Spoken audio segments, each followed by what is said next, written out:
Stillman and Company, 1025, 1063, The Game, streaming live on Twitter, Twitch, YouTube, and Facebook Live. We are live from the Busy Bee Plumbing, Heating, and Air Conditioning Game Nashville studios. Tonight, First Horizon Park, where the Sounds take on the Indianapolis Indians. And we have researched this. The Indianapolis Indians did not get canceled. Even though the Cleveland Indians got canceled in baseball, the Indianapolis Indians have not gotten canceled. That's at 6:35 tonight. And I have a little surprise for everybody. You ready for this, Ian? Okay, I'm ready. Guess who's throwing out the first pitch tonight right here at First Horizon Park? Do not bounce the ball. So, as we remember, the great GM on his, what would have been his 76th birthday today. Happy heavenly birthday to the GM. We must remember that about a month into my tenure here at 1025, I was throwing out the first pitch. And by the way, this one went right down the pipe in 2015, but I'm throwing out the first pitch. And as I'm throwing out the first pitch, the old man says to me, he goes, "Let me tell you something right now. Whatever you do not bounce that ball. You understand?" And so from that moment on, I was like, well, whatever's going to happen is I'm not going to bounce the ball. So I've had 3 first pitches out here at First Horizon Park. 2 were right down the pipe, including one in which Steve Scarsoni, who was at one point the third base coach for the A's after he was the manager of the Sounds, he was like, that was right down the pipe. And Ricky Henderson, gave me a little salute one time, throwing it right down the pipe. And then a couple years ago came out here and airmailed the catcher, because what's the one thing that is absolutely not going to happen to me, Ian? You will not bounce the ball. I'm not going to bounce the ball. And I will hear it from heaven today if I bounce the ball, and I don't want to do that. So on Floyd's 76th birthday, there is no way in hell that I could bounce that ball. Now, let's get to the Titans. I had an epiphany today at training camp, and I know people do not want to hear it. But after watching Harold Landry dominate in training camp for the second day in a row, if Landry wants to get to the quarterback, Landry will get to the quarterback. It's just become obvious.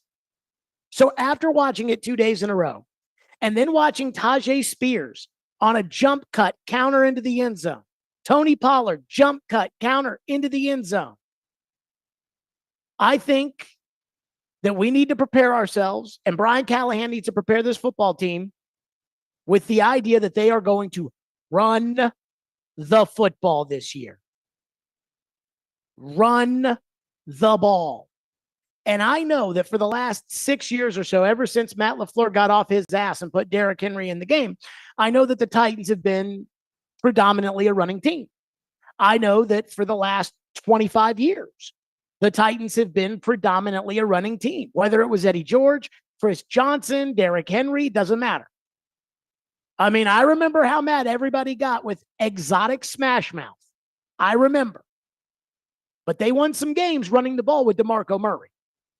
And so the old man, speaking of him, one thing he used to always say was the easiest way to get good in the NFL is to run the ball and play defense.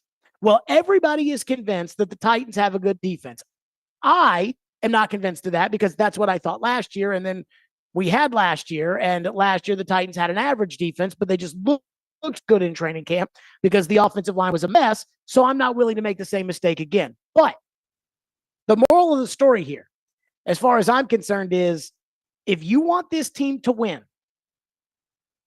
you are going to want them to run the ball. And I know everybody with the new coach who comes from Cincinnati, that comes from the Rams tree, I know it's like, throw the ball, throw the ball, throw the ball. I remember a lot of people, got moist in their undies when they saw a video cut from a year and a half ago of Brian Callahan as the offensive coordinator of the Bengals saying the team that passes the ball best usually wins. But Brian Callahan's team in Cincinnati had the number 1 pick at quarterback, had the number 5 pick at quarterback, at wide receiver, and had the number 33 pick at wide receiver. This team does not. But I think it's more than just, hey, well, let's run the ball and be a tough team and be physical. And that's not what I'm talking about here. I think the reasons that I've decided this team really needs to focus on throwing the ball are because it's what's in the best interest of the football team. Number one, this offensive line is a work in progress. Even Latham and Skoronski, who everybody seems to feel good about. Now, I have some qualms about Peter. Apparently, the head coach does not. But I have some qualms there about Skoronski, what I've seen so far. But even Latham and Skoronski, it's going to take some time for them to adjust to each other. And in Latham's case, adjust to the NFL. And in both of their cases, again, they're transitioning different positions. I know Peter played guard last year, but he had no coach. So this is kind of a new thing for him. It's a work in progress. And then we haven't even got to the right side, which is a total mess right now. And so running the football protects the offensive line. And most importantly, if you're not opening it up and trying to air it out and send 5 guys into the pattern and throw the ball all over the yard, you're protecting the quarterback. Now, I know you guys want to see Will Levis throw the ball 40 times a game, but I just don't think that's a good idea at all. So that's the first reason. The second reason is running the football and being a running team will open it up for the receivers that you do have to go down the field, catch the football, and face, man-to-man coverage with no safety help over top. And that could mean a touchdown for Calvin Ridley. We saw what it was like when teams were worried about Derrick Henry and they loaded that box up. That allows you to throw the ball and really chuck it down the field. And that's what Will Levis can do. The third reason, I think, again, this football team has got to maximize running the ball to give them a chance to be successful, is because that would then allow Will Levis to really focus on play action and the screen game. And all I'll say about play action, as much as we love Levis throwing the ball down the field, is what I'll say about play action is, do you guys remember when Ryan Tannehill was able to use play action with Derrick Henry and A.J. Brown and Corey Davis and Jonnu Smith? He was the best quarterback in the league off of play action. Levis can do that too. And then the fourth reason why I think, again, as much as everybody around here wants to throw the ball, everybody around here wants to be Kansas City. And I get it. Kansas City is good. And I'd like to be Kansas City too. But the reason why throwing the ball is just not, again, I'm not saying don't throw it, but why this still needs to be a running team. It's the single most important reason. Time of possession. Today, there was a 3-down series where the starting offense ran 3 plays. Tavondre Sweat tackled the running back in the backfield. They threw it on second down, got sacked. They threw it on third down, got sacked. Now, bring out the punter. Time of possession. Too many times in these team periods over the last couple of days, I've seen the offense go 3 and out. And if it ends with a sack, or once again, like earlier today, the 2 back-to-back sacks, the 3 and outs are going to kill this defense. Right now, the best player on the defense. Now, they'll tell you it's Simmons. The best player on the defense in training camp has been Tavondre Sweat. He has been the best player on defense. Maybe the best player on the team. Well, I think we all know Tavondre Sweat, even though he's working on his conditioning. Ian, did you hear how Tavondre Sweat is getting extra conditioning in? Doing some walking? He's walking.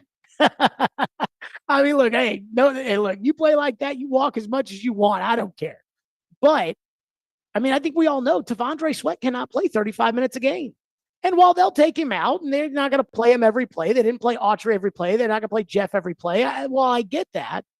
Again, the more this guy plays, the better chance you have to win.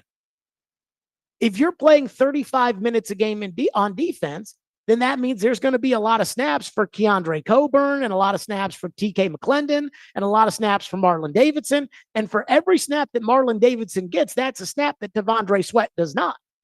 And I want my guys fresh in the fourth quarter when I need them to go get after the quarterback. And that includes Landry and Simmons and Sweat. So you have got to be able, if Denard Wilson is going to be as aggressive as it looks like he wants to be in training camp, you're going to have to establish some form of time of possession. So I know you want to see him pass the ball. I want to see him pass the ball too. I really do. I want to see them pass. I want to have the guy. We talk about it all the time. Kansas City has the guy. Cincinnati has the guy. Maybe Houston has the guy. I want them to have the guy too. And maybe he is the guy. But for right now, as much as you want a new identity, as much as you want to be the kid who was labeled in high school as one thing and you want to go to college and be something else, this fresh start with this new coach and everything else, after seeing what I've seen so far in training camp, to maximize the strengths of this football team, the Titans need to run the ball. I know you hate it, but it's the truth. 615-737-1025 is our phone number if you want to weigh in. That's 615-737-1025 here on the program. And I did ask Brian Callahan yesterday, or today. I don't know what I said yesterday. I did ask Brian Callahan today. So, okay. Because again, everybody around here wants to throw the ball. Ian, has the new Madden football game come out yet? Do we know if that's come out? I don't think so, but I'm not for sure. So if you were to play Madden football with the Titans, I'm pretty sure a lot of you guys would want to throw the ball pretty much every snap. And just, hey, we got Levis and his cannon of an arm and his this and that. And I understand. I got it. But I asked Brian Callahan, I said, in a perfect world, how much do you want to run the ball? What he said and what's realistic. We'll do that next. Stillman and Company, live from First Horizon Park, where once again, I'm throwing out the first pitch tonight. It's Stillman and Company, 102.5, 106 for the game.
Ideally, what percentage would you want in a perfect world of the mix between run?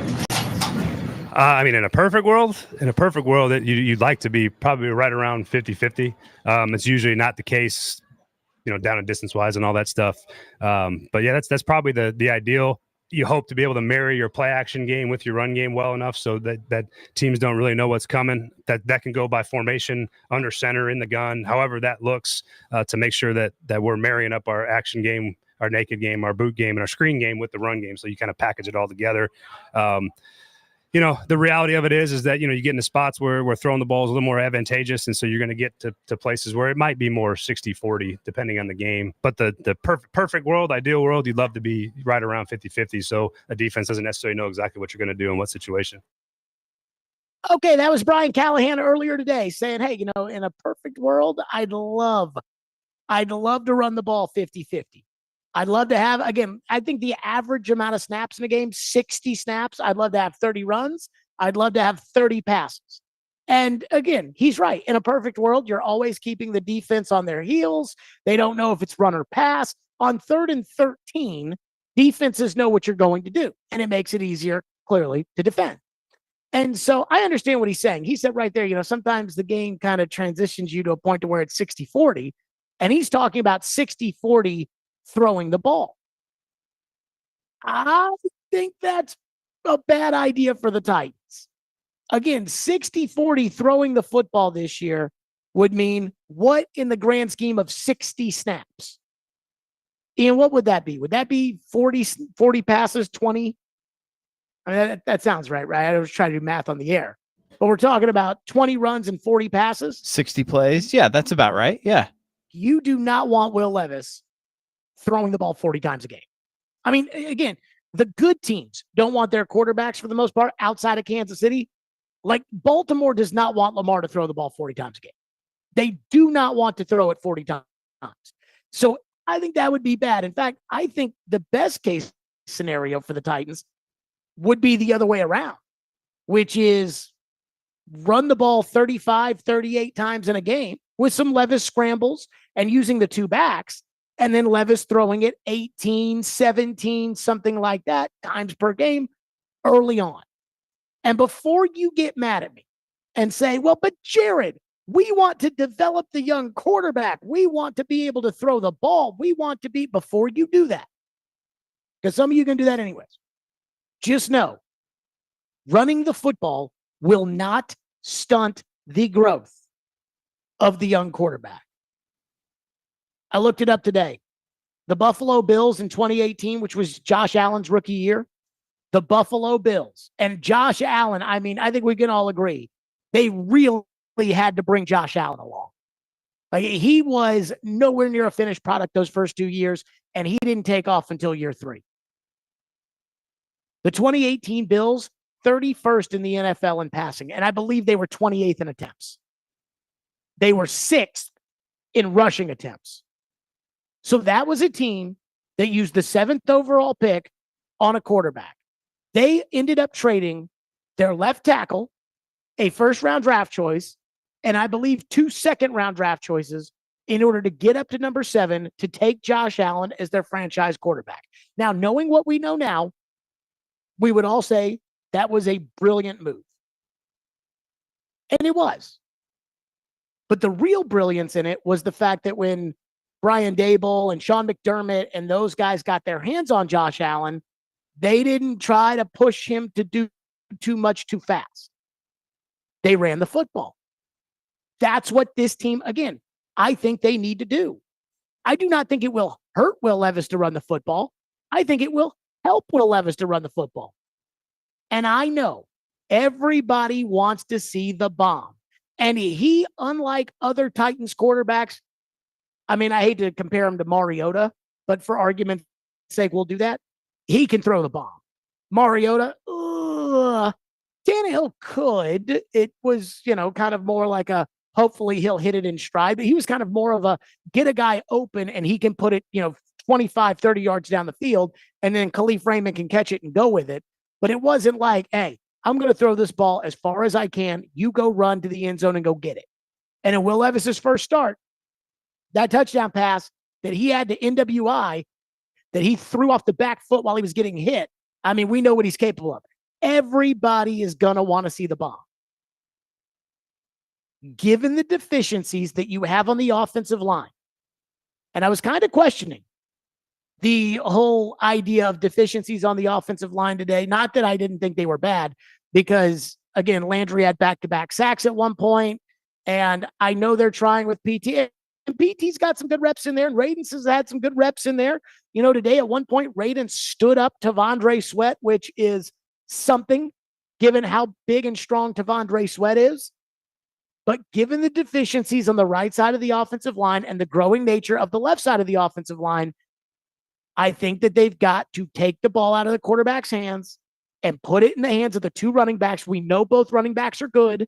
Put it in their hands and run the ball. And be tough and be physical and give that defense time to rest on the sideline and then put them out there. And if Denard Wilson wants to be incredibly aggressive, go ahead. But running the football will not hurt Will Levis. If anything, it will help Will Levis. So I've said this time and time again, going back to last year, even with the Mike Vrabel coaching staff, the Andre Dillard is our guy. That kind of philosophy. You got to bring the young kid along slowly.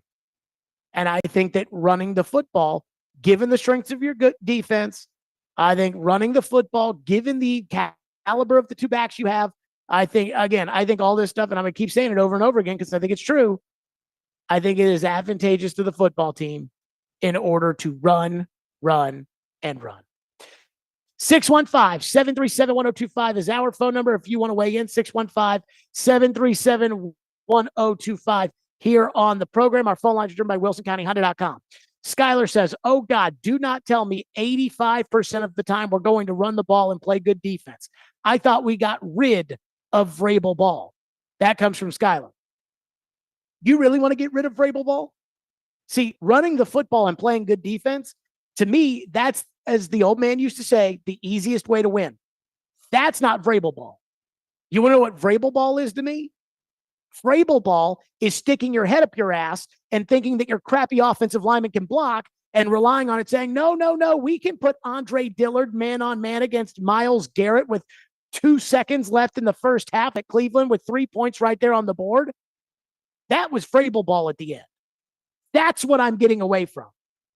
Because while, again, I know how Titan fans, I get it. Everybody wants to have the best quarterback. Everybody wants to have the best passing game. Everybody wants to be the greatest show on turf. I got it. I totally understand. You don't have the players to do that.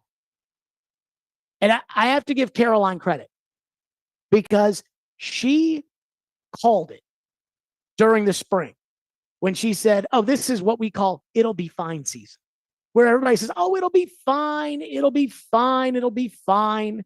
And then all of a sudden it's not fine. And that's what we're seeing with the right side of the offensive line. They went out and signed Sadiq Charles 1 year up to, love that, up to 1 year up to $2.5 million for Sadiq Charles. And I'm like, who the hell is that? You've never heard of that name. And then I Googled Sadiq Charles, and I think the first thing that came up was a Washington blog where he played with the Commanders. And it was like, the one thing we learned in 2023, Sadiq Charles is a bust. And I thought, oh God. And so it's one thing when the Pro Football Focus numbers say he's not any good, but it's another thing when the people that watch those games every week say he's terrible. Then it's like, oh, that's not good. But they were like, no. Between him and Brunskill and Radens, we'll be okay. And at right tackle, between Nicholas Petit-Frere, a.k.a. PT. Between PT and Jalen Duncan, and then later John Ojukwu, we will figure this out. It'll be fine. It'll be fine. Well, now we watch Harold Landry sack the quarterback every day. It's not going to be fine, guys. Like, it's a problem. And the difference between what I hope the Callahan coaching staff can do on offense and what the Vrabel coaching staff did the last 3 years was see something that's a problem, address it, and then protect yourself against it. Not Andre Dillard's our guy, Malik's our backup quarterback, PT can do it. That is going to, you're going to lose. And it's going to be the same as it was if they can't look at their team and see the deficiencies in the mirror. 615-737-1025 is our phone number, 615-737-1025. A lot of you want to weigh in. So we will continue here on Stillman and Company, live from First Horizon Park. Plus, between Pollard and Spears, who is going to be the lead dog. What Brian Callahan had to say, we'll do it next. Stillman and Company, 1025-1063 the game.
You made a comment over the weekend about how this team will run the football.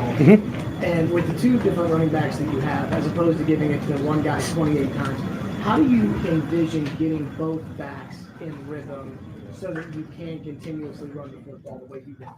Yeah, that's a good question. Generally speaking, you try to find, when you go into a game, you highlight a handful of plays that they like. They're both different style runners. Tajay has plays that he likes. Tony has plays that he likes. And so you sort of star those plays and you put their names on them. And so when you call those, you make sure that they get those carries that they feel good about. So that's how you naturally split the labor in the running back room. And then sometimes when a guy starts feeling it, you can see a guy feel it, you just keep giving it to him, keep giving him opportunities to carry it. We're going to use those guys plenty all across the formation, in the pass game and in the run game. So they're fun tools to have because they can do so many different things. But the biggest key is just making sure that you get them to run, especially early in the game, that you divide it up the way that they feel good and you kind of see who gets hot. You can stick with a hot hand or you can just stay with your rotation as far as the runs that they've sort of selected and we've talked about as the ones being their comfort zone for the running back. So that's probably the best way I can explain that process. Okay. Brian Callahan, first of all, Ian, you heard what he said? Great question about how to split the carries between the two backs, given the fact that he wants to run the football and given the fact that, well, usually you only play with one running back at a time. So he says, hey, we're going to make sure that we run the plays that Tajay likes to run when we run them for Tajay. We're going to make sure that we run the plays for Tony Pollard that he wants to run when we run them for Tony. And so ideally, when Tony Pollard's in the game, we'll run the Tony Pollard plays. And then when Tajay Spears is in the game, we'll run the Tajay Spears plays. And sometimes they'll be lined out wide, and sometimes they'll be in the backfield, and sometimes maybe they'll be on the field together. And, again, ideally, that sounds like a great plan. But I keep thinking in my head, I'm like, okay, what's realistic? Is it realistic for one football team? And let's assume the Titans will be good on offense, which for this argument, I'm willing to make. I do not think the Titans will be good on offense this year. I think the Titans will be a work in progress on offense for a lot of reasons, most notably the fact that they don't really have a right tackle. But let's just say that, again, the hope is that it'll be a good offense. In this good offense, they'll throw it 50% of the time. They'll run it 50% of the time. They'll be able to use play action, screens, things like that. So it won't feel like Levis is just airing the football out 30 times a game. You get 60 snaps, you run the ball 30 times, you throw the ball 30 times, 15 for Spears, 15 for Pollard. Sounds good, right? How many teams in the NFL actually have that? And I'm not talking about how many teams in the NFL don't have a real starting running back and they just roll through them. I'm talking about how many teams in the NFL effectively run the football and have two legitimate backs. Don't have one guy that kind of becomes the lead dog. And the answer is 0. Most teams that run the ball and run it effectively run it, for the most part, with one guy. Now, they will run both guys. I'm not saying they won't. But I keep going back to 2018. And again, I know it was a different head coach and a different offense, but Matt LaFleur was the offensive coordinator, and that team wanted to throw the ball. That team wanted to get away from the exotic smash mouth. Mike Mularkey showed up, and he understood that in order to be good with a young quarterback, you have to run the ball and play defense. So the first thing they did was they traded for DeMarco Murray. And then they said, okay, DeMarco is going to be the lead dog, and we're going to run it. And you fans hated it. It was like, why are you locking up Marcus Mariota? Why are you leaving the Ferrari in the garage? Marcus ended up being a backup, but that's not what people thought. And a lot of people thought when they brought Matt LaFleur in that that was the guy to come in and save Mariota, the same way that Sean McVay, the guy that LaFleur worked for in LA, did with Jared Goff. But it didn't work like that, and it took them 12 games to realize we need to start running the ball. And then everybody liked running the football again. But the point is in 2018, they were transitioning from the exotic smash mouth of Mike Mularkey to the new age offense that everybody's excited about now, and they had two backs. Now, I do think that Spears and Pollard are different than Dion Lewis and Derrick Henry from the standpoint that, and Floyd said it when they signed Dion Lewis, his biggest fear was Dion Lewis in the game is assigned to the defense. Hey, defense, we're throwing. And Derrick Henry is a sign of, hey, defense, we're running. And there is a valid concern there that I don't think exists with Tony Pollard and Tajay Spears. But at the same time, eventually one guy becomes the lead dog, right? Like if you're winning games, and as Brian Callahan said, at some point you turn around and you hand the ball to the hot hand. If they're going to win, they're going to have to run the ball effectively.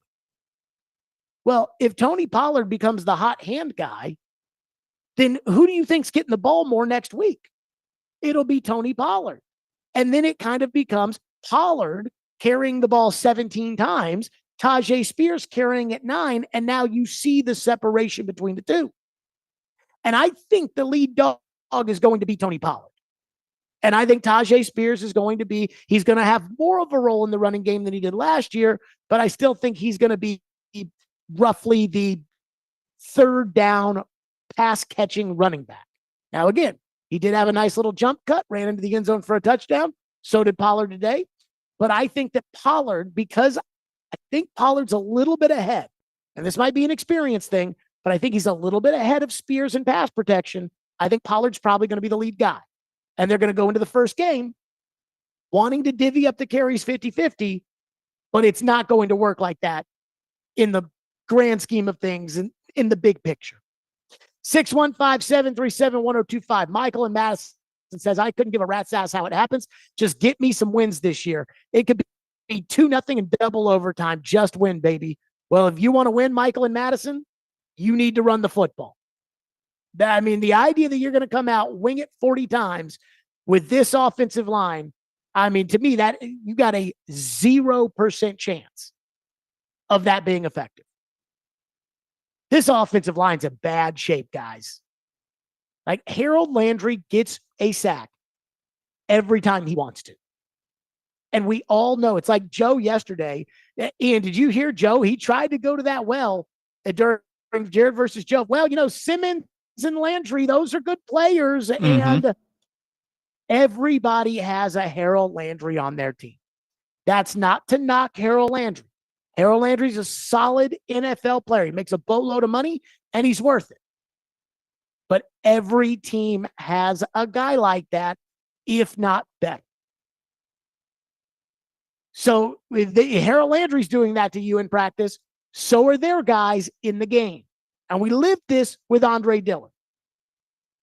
So I just, again, when it comes to this idea of like, oh, no, you know, we don't want to run the ball, Jared. We want to throw the ball. It's like, yeah, well, if you want to win, you're going to need to run the football and run it effectively. Texture says, Derrick Henry could have been the best decoy this year. Put him in on first down, and the other team will think it's the same old Titans and just put 7 or 8 in the box, and then the Titans can run play action. Just saying. Look, I wanted Derrick Henry back too. I mean, I did. I wanted Derrick Henry back. I thought the leadership was important. I thought taking the pressure off of Levis, as I said at the time, I thought taking the pressure off of Will Levis was very important this season. When they went, I said, hey, you're going to go in there. I want you to take the pressure off the quarterback. I don't want the quarterback to get absolutely annihilated. And I think Henry does that because every team that you play will think that Derrick Henry's the best back. And the Titans, I think they just wanted to move on from Derrick Henry. And in all fairness, I think Derrick Henry wanted to move on too. You know, I don't think it's hey, Derrick Henry wanted to be a Titan for life, and the Titans turned their back on him. I think it is Derrick Henry wanted to go somewhere where he thought he was closer to a Super Bowl. And I would agree that they are closer to the Super Bowl in Baltimore than they are here. And I feel like at the same time, I feel like the Titans didn't want to be married to Derrick Henry anymore. It's okay. Like, it doesn't work out, but I definitely think Derrick Henry could have been a good decoy for Will Levis, especially on a team that had Calvin Ridley, who I think can go deep. One texter says, Jared wants to go back to the 1960s so bad. Dude, if you get a QB that has to be protected with a great running game, you don't have a QB. Well, what about Josh Allen? Like, I keep going back to Josh Allen. And Ian, when it comes to comparing Will Levis to other quarterbacks around the league, who is, of the really good quarterbacks that they compare him to, who is somebody that, generally speaking, they say Levis could one day be like? I don't know. Maybe some people will go as far as Josh Allen. Josh Allen. Yeah. So with Josh Allen, they ran the ball in 2018. They were 6th in the league in rushing attempts. They ran the ball. In 2019, here, let me pull it up. In 2019, Josh Allen's second year in the league, they made the playoffs based upon their defense. They were 10-6. They had the 3rd best defense in the league, and they had the 24th best offense. If you'll remember, they beat the Titans in a game at Nissan Stadium where Cairo Santos missed 4 field goals, including one where after he missed 3, Vrabel stuck him out there to go kick like a 56-yarder, which was like, what are you doing here? But that season, they were 24th in passing attempts. They were 6th in rushing attempts. Then Josh Allen's 3 years into the league, Stephon Diggs shows up, and now all of a sudden they have the number 2 offense in the NFL, and they're 3rd in passing, and now the rushing game has gone back to where they're 17th in attempts. So are you going to tell me the 2018 Buffalo Bills didn't have a quarterback, or the 2019 Buffalo Bills didn't have a quarterback? Because, again, those were teams that were led by their defense. Maybe they didn't have a quarterback, but they were developing a quarterback. They were developing a guy who is a top 3 passer right now in the NFL. That's what you need to be doing. You need to be developing Will Levis. He is not a top 5 quarterback right now. Don't expect him to be. This is not how you win in the NFL, is just by throwing a young quarterback out there and saying, go get them. Carolina tried it last year. All we need is the quarterback. We don't need any tackles. We don't need our wide receiver. Trade him. Trade the star wide receiver we have. Trade him away so that we can get the young quarterback. So now we got a young quarterback and Adam Thielen, and that's it. And that's how you have the worst team in the league. So if you guys want to stick Will Levis out there and ruin him, that's your business. I'm telling you what's in the best interest of the franchise and what's in the best interest of winning right now. And to me, it's to run the ball. 615-737-1025 is our phone number. 615-737-1025. More of your phones. TD will be here at 3 o'clock out here at First Horizon Park, where the Sounds once again are taking on the Indianapolis Indians. First pitch at 6:35 right here at First Horizon Park. Hey, get half off to this family-owned Chicago restaurant right here in Nashville. Winners of numerous Best of awards. This is truly one of the best kept secrets in Nashville. Stately Chicago Italian dining brings amazing Italian food to the South, including original Italian beef sandwiches, Vienna Chicago-style hot dogs, and the best gyros south of Chicago. Head to theGameNashville.com/deals now to get half off a $20 gift card while supplies last.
The core of this team has often been and mostly been about running the football. This franchise has greats, the Earl Campbell, Derrick Henry, who just left. There was Chris Johnson. There was Eddie George. And this has been a team that would just run. Right. That, I mean, I knew that, but like yes. just hearing her say it. So that's what this franchise has been known to do. And now you've got a receiving core that is incredible in Calvin Ridley, DeAndre Hopkins, Tyler Boyd. And we're seeing a shift in what this franchise has done historically. So can you talk about sort of pioneering this shift here and how good this offense could be on the passing side? Yeah, that part's exciting. You know, those are all three really veteran, good receivers.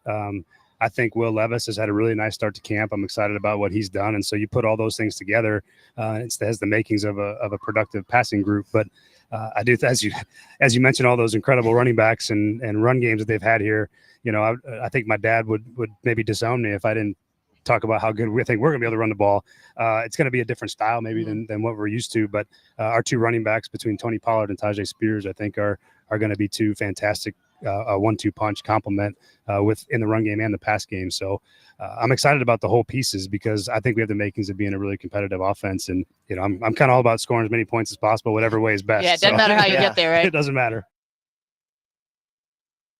That was Brian Callahan this weekend on NFL Network. And I can just hear Titan fans when he's like, whoa, hold on now. I do hope that Will Levis is the guy, and I do like the receivers, but we're going to run the football. I can just hear Titan fans going, boo.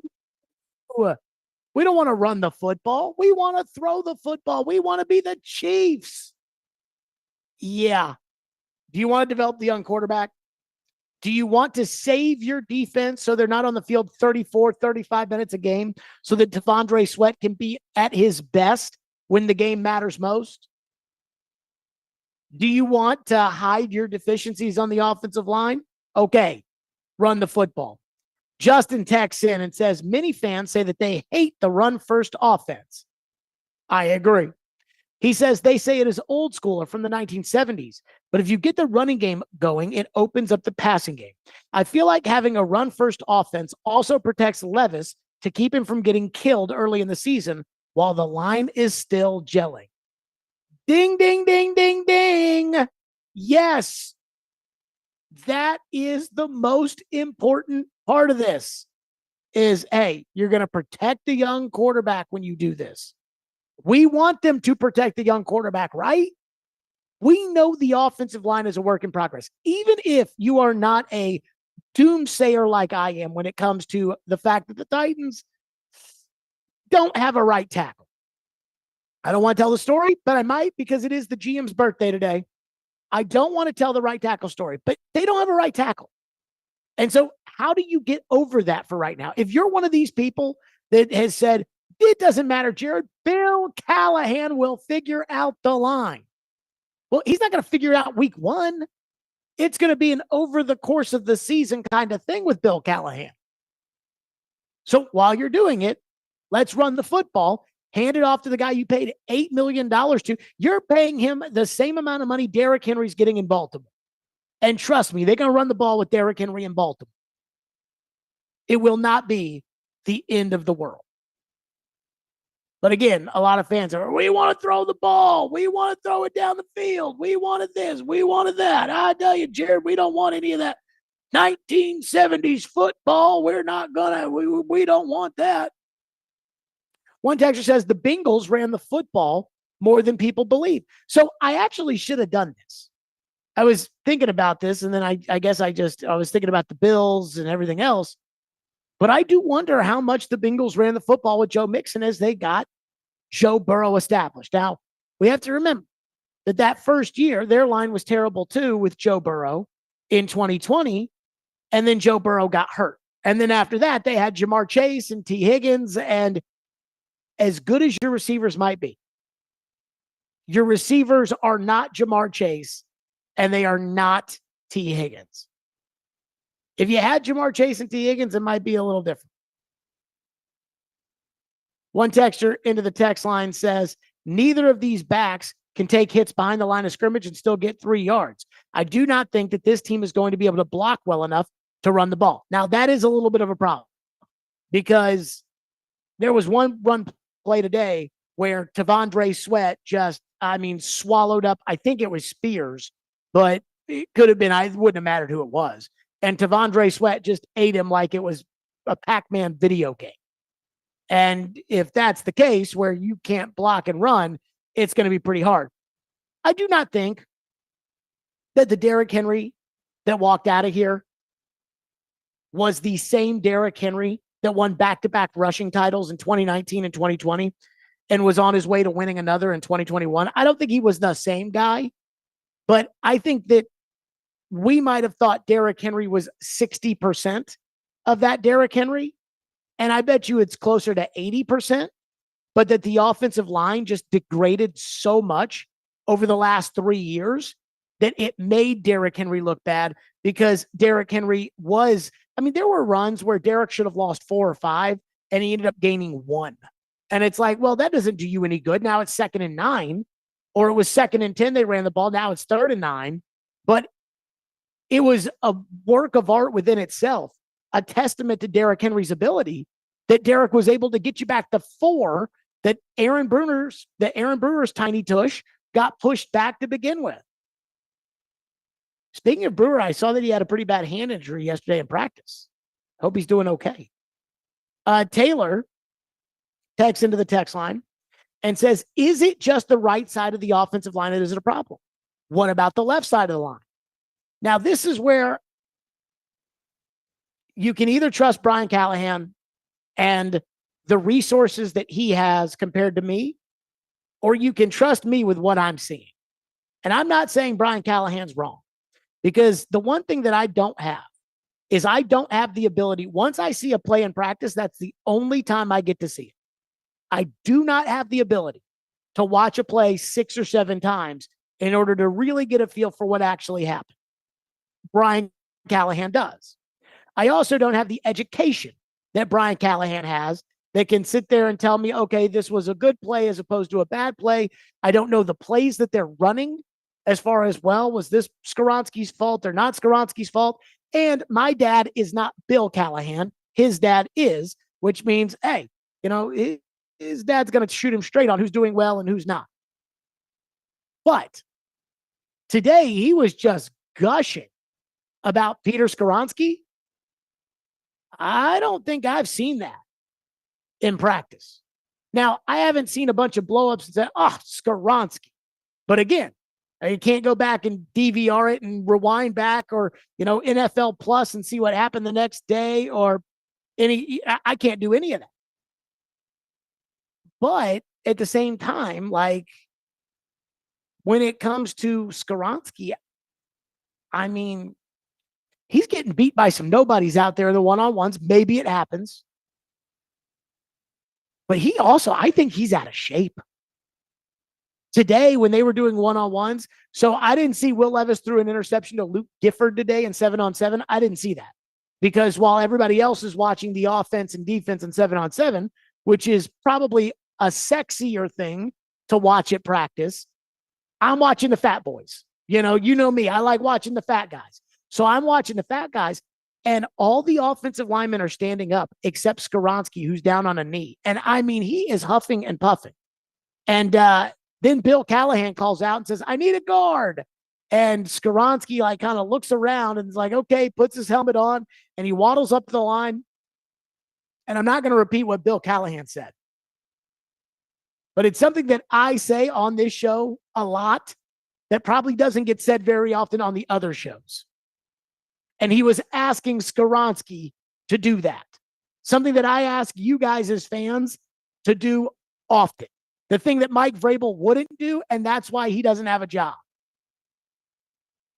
So I would agree. I think, Latham does look the part of the 7th overall pick. He's going to have some moments that aren't great, but I think ultimately, he looks like he's got the tools in the toolbox. Peter, they say he does. I guess I'm just not seeing it, but they would know better than I would, I guess. TD will join us next. His reaction to what he's seen this week in practice, as they are really kind of now in the practice rhythm and they get ready for the preseason game. We'll do that coming up next. First, though, I want to tell you about Window Nation. I love Window Nation, and I trust Window Nation. Window Nation is a very reputable company, and Window Nation has been taking care people's homes for forever. They took care of Trevor's home, and they can do the same for you. I can't tell you when it comes to putting together your home and all the different window companies out there. I can't tell you about the other guys, but I can tell you about Window Nation and why I believe they deserve your business and why I am proud to endorse Window Nation. Right now, buy 2 windows, get 2 free. Plus, pay nothing for 24 months and get an extra $250 credit. Again, buy 2 windows free, or excuse me, buy 2 windows, get 2 windows for free. Pay nothing for 24 months. And again, they have the extra $250 credit. Hurry right now because the sale ends August 31st.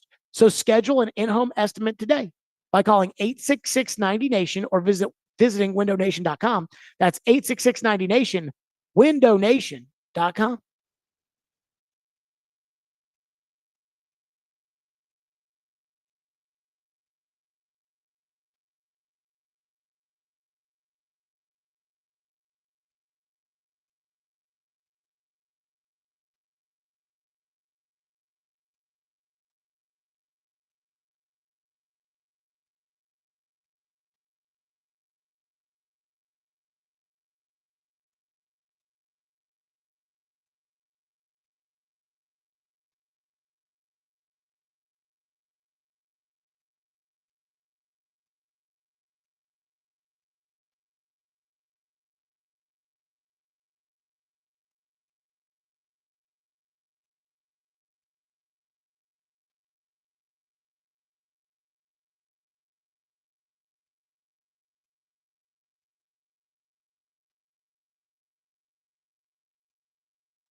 Stillman Company, 1025, 1063. The game streaming live on Twitter, Twitch, YouTube, and Facebook Live. We are live from the Busy Bee Plumbing, Heating, and Air Conditioning Game Nashville studios. Tonight, it is First Horizon Park, where the Sounds take on the Indianapolis Indians at 6:35 for first pitch on Throwback Thursday. And I will be throwing out the first pitch today out here at First Horizon Park.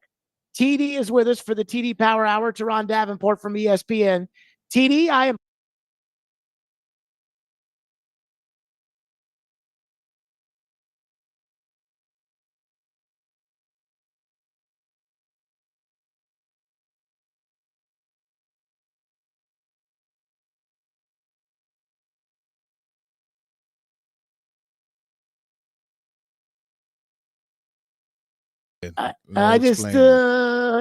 something along those lines.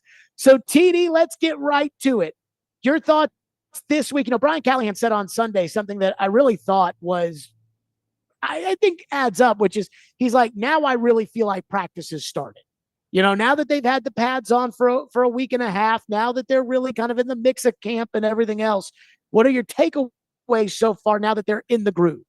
Yeah, I mean, my takeaways are that they did a really good job of being able to withhold what Denard Wilson has done as far as like the way he's attacking. And I tell you, it's very interesting. I stood next to Denard Wilson today and was listening to the play calls and listening to what he would say to players as they come off the field or, as they're making mistakes. And like, he's very demonstrative, very demanding. And I think that's a great way to go about doing it. And you just see the pressure periods, right?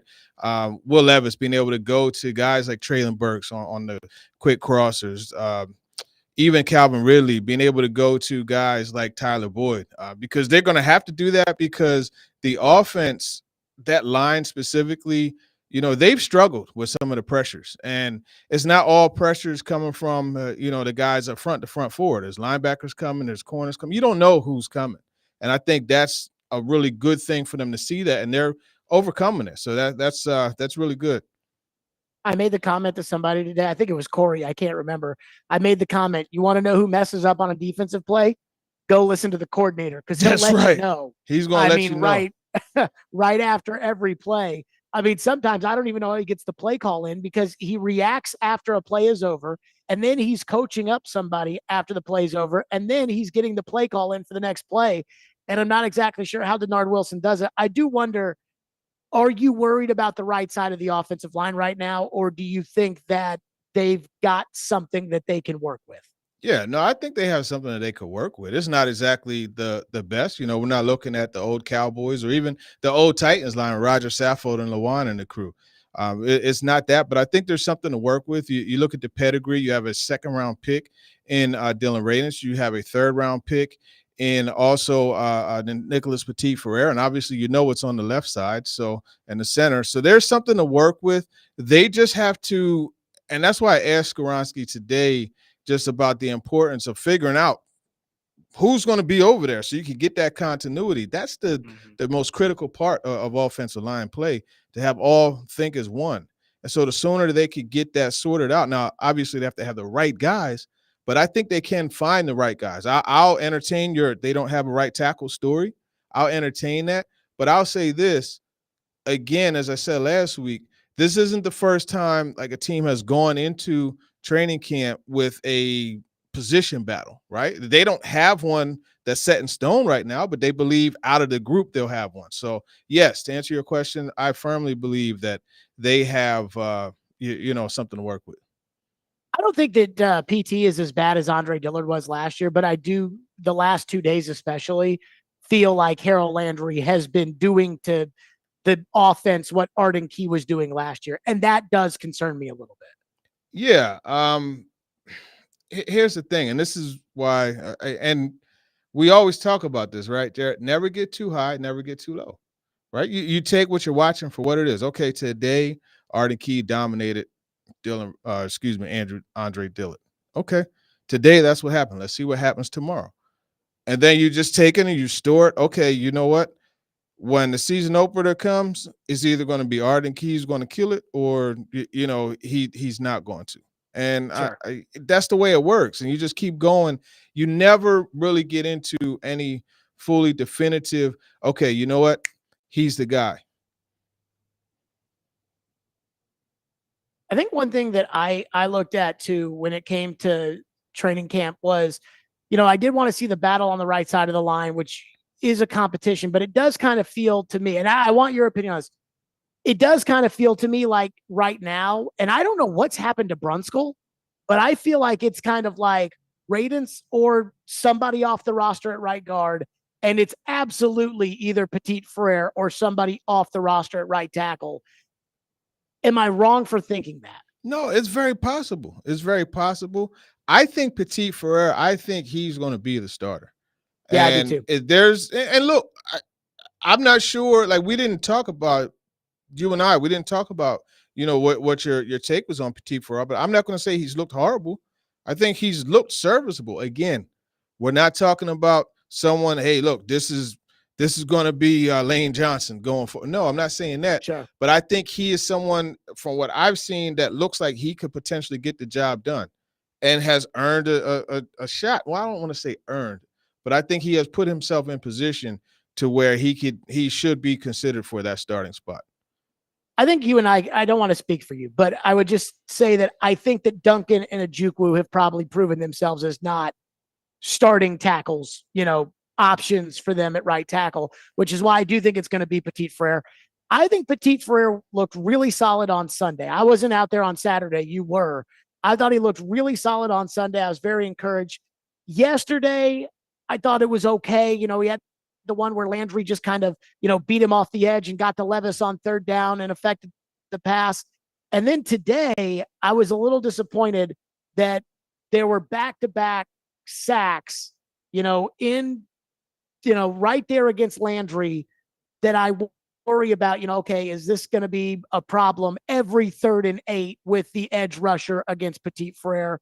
Or is it just something where, hey, Landry got the better of him a couple of times? Right. And I think that's really how you have to look at it. I mean, there's two different ways. Like, you could look at it and hit the panic button, or you could look at it and say, okay, you know what? Let's see. As a coach, the way I would look at it is, okay, let's see what happened and how can we improve this? Okay. You had back-to-back sacks. Was it the same move both times? If that's the case, then okay, look, we got to look at this and you got to do this against that move, and then expect the counter to be this, and this is what you know what I mean? So there's ways. These are all teaching moments, in my opinion. And I'm not saying it like I'm not trying to be like some type of butterflies and lollipops, sunshine propaganda, sunshine pumping. I'm saying it just looking at it from a coach's perspective. You're always looking at a way that you could improve your player. And so that's, in my opinion, the way Bill Callahan is looking at it. Well, and here's what frustrates me personally about this is, like, we can't see it again. So there's a play that happens, and it's not like, okay, hold on, let's rewind it back and let's see what happened. Like, we, the media, we see it one time. And so, to your point about Landry getting the 2 sacks, I don't even know what kind of move he used on PT in order to get around the edge and get to the quarterback, because I only saw it once. It's not like we hit rewind and things like that, whereas the coaching staff can do that and then make an adjustment for the next day out at practice. But again, this is why you stay even. Okay, look, this is what I saw. This is what I believe it to be. I don't know exactly what happened, so I'm not going to get too excited either way. You know what I mean? I'm not going to say, okay, Harold Landry, he's a Pro Bowl defensive end, Pro Bowl outside linebacker. And I'm not going to say, Petit Frere is a destined for practice squad tackle. It's a rep in practice. And this is why, if you notice, like in my notes, I don't get into charting every, like some folks do that, and that's fine, if that's what you want to do. But I'm not getting into charting every, because to be honest with you, from play to play, like it's important, but it's just a small part of it. You know what I mean? And so you can't get too high on anything that happens in practice, and you can't get too low either. You look at even like the Calvin Ridley and Will Levis, connecting the way that they have. Okay, yeah, it was cool yesterday. Today they, got together on a couple throws, but it's over with. Like, you understand what I'm saying? You just can't. You have to take it for what it is, and that's something that I caution anyone. If it's a rep where somebody got smoked, okay, he got smoked. Let's see how he came back. Oh, he got smoked again. all right, we're going to keep this in mind the next time they go against each other. Do you think Brunskill is out of the right guard competition? There's two things. I think this says a lot about Corey Levin, right? And he's a guy, they signed later, into camp. Brunskill, he spent time as the backup center. He told Paul Kaharski that he was the backup center, and that's that, right? And that's where you're seeing work mostly. So I would say yes. Andrew Rupchich has managed to get in the mix. Yesterday we saw how he and Radens and those guys were alternating. So I would say it's a two-man race, but more like a one-man race with a possible. TD is with us for the TD Power Hour. And of course, we'll hit your phones at the end of the hour, as we always do, at 615-737-1025. The Tavondre Sweat hype train has left the station at training camp over at St. Thomas Sports Park. What does TD make of what we've seen so far out of the big man? We'll do that coming up next. Stillman and Company, 102.5, 106 for the game.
How much you feel like you've gotten better? How much your confidence grown during the course of the last couple of My weeks? confidence always been there. I mean, I am who I am.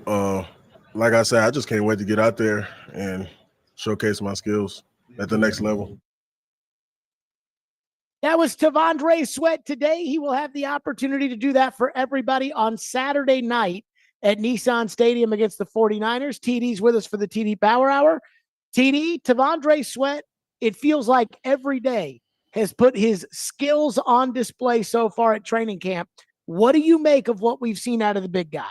Yeah, I think, and every time you walk by me, what do I say to you? So what do you think of Sweat now? No, I say, did you notice how he ran that now? Or do you notice how he That is played true four too. snaps in a row?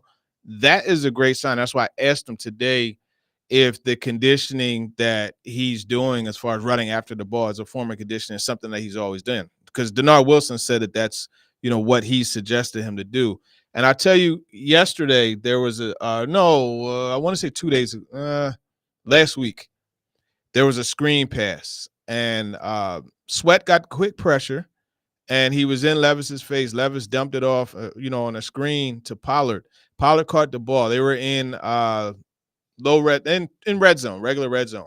He caught the ball and ran down the field, and 93 ran after him. And I watched that. And now, mind you, he was from the left D tackle, and the screen was to his right, and he ran it down. He didn't catch him, but he was right there running to the ball. So I said, okay, I want to see what Sweat does on the next play. I want to see if he's in on the next play. Well, he was in on the next play and the next play and the next. To me, that's a sign of a guy that is in football shape.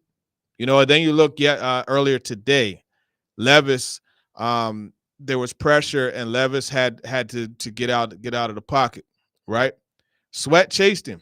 He didn't catch him, He did. but he forced him out of bounds. And guess what he did? He came back and played on the next play. These are the things that I look at and say, hey, you know what? This guy's all right. Not to mention the way he's able to work that. But he and Cushenberry, that's a battle. You heard what Peter Skoronski said. He's even more impressed than, he's more than what he exceeded his expectations. That's the phrase. So, yeah, I mean, you put he and Simmons together, this is going to be very interesting to watch. And I know you're a big sack guy, but I tell you this, it's not always about getting the sacks. And what did he say? It's about collapsing the pocket, and you want to collapse the pocket, pressure the quarterback to make an errant throw. And now you're L'Jarius Sneed, Chidobe, whoever, McQuarrie, whoever, they could get an INT, So it's more than just sacking the quarterback, and there's more ways to impact the game. And I think Sweat, he's showing that that's something that he may potentially do. I still got to see it in the game, right? Like, he's doing it in practice. It looks good. But again, like we talked about in the previous segment, you don't get too high. I want to see you do it in the game, big fella, and do it consistently. I believe you can, because if you remember, I came back from the Senior Bowl, and what did I tell you? That T'Vondre Sweat's a first-round pick. Yeah. So I believe in it. I just want to see it. The one question I still wonder about T'Vondre Sweat is, does he play on like your 3rd and 16s, the obvious passing downs? Does he play in that instance, to your point, to collapse that pocket? Because there was a sack Landry had today where he got around Petit Frere to get to Levis, but Levis tried to step up and couldn't step up because I'm guessing it was Sweat that was pushing the pocket. Does he still play on 3rd downs? And I keep going back to this. 2 minutes to go against the Jets, or Chicago week 1, and it's Caleb Williams, or it's Aaron Rodgers, or is Sweat on the field to make a difference at the end of a game there? Because that's where you really get the full value of where he was drafted and what he's capable of doing. Absolutely, I believe he's there. And Callahan spoke to it. He said, you want to get guys of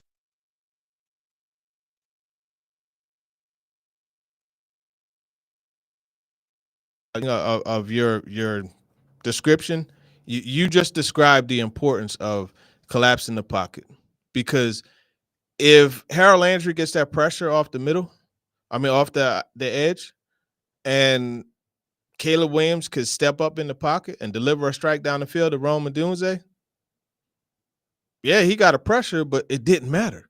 But if Landry gets that pressure, makes Williams step up in the pocket, and you got Simmons or Sweat collapsing it. Now it's like, okay, he's trapped.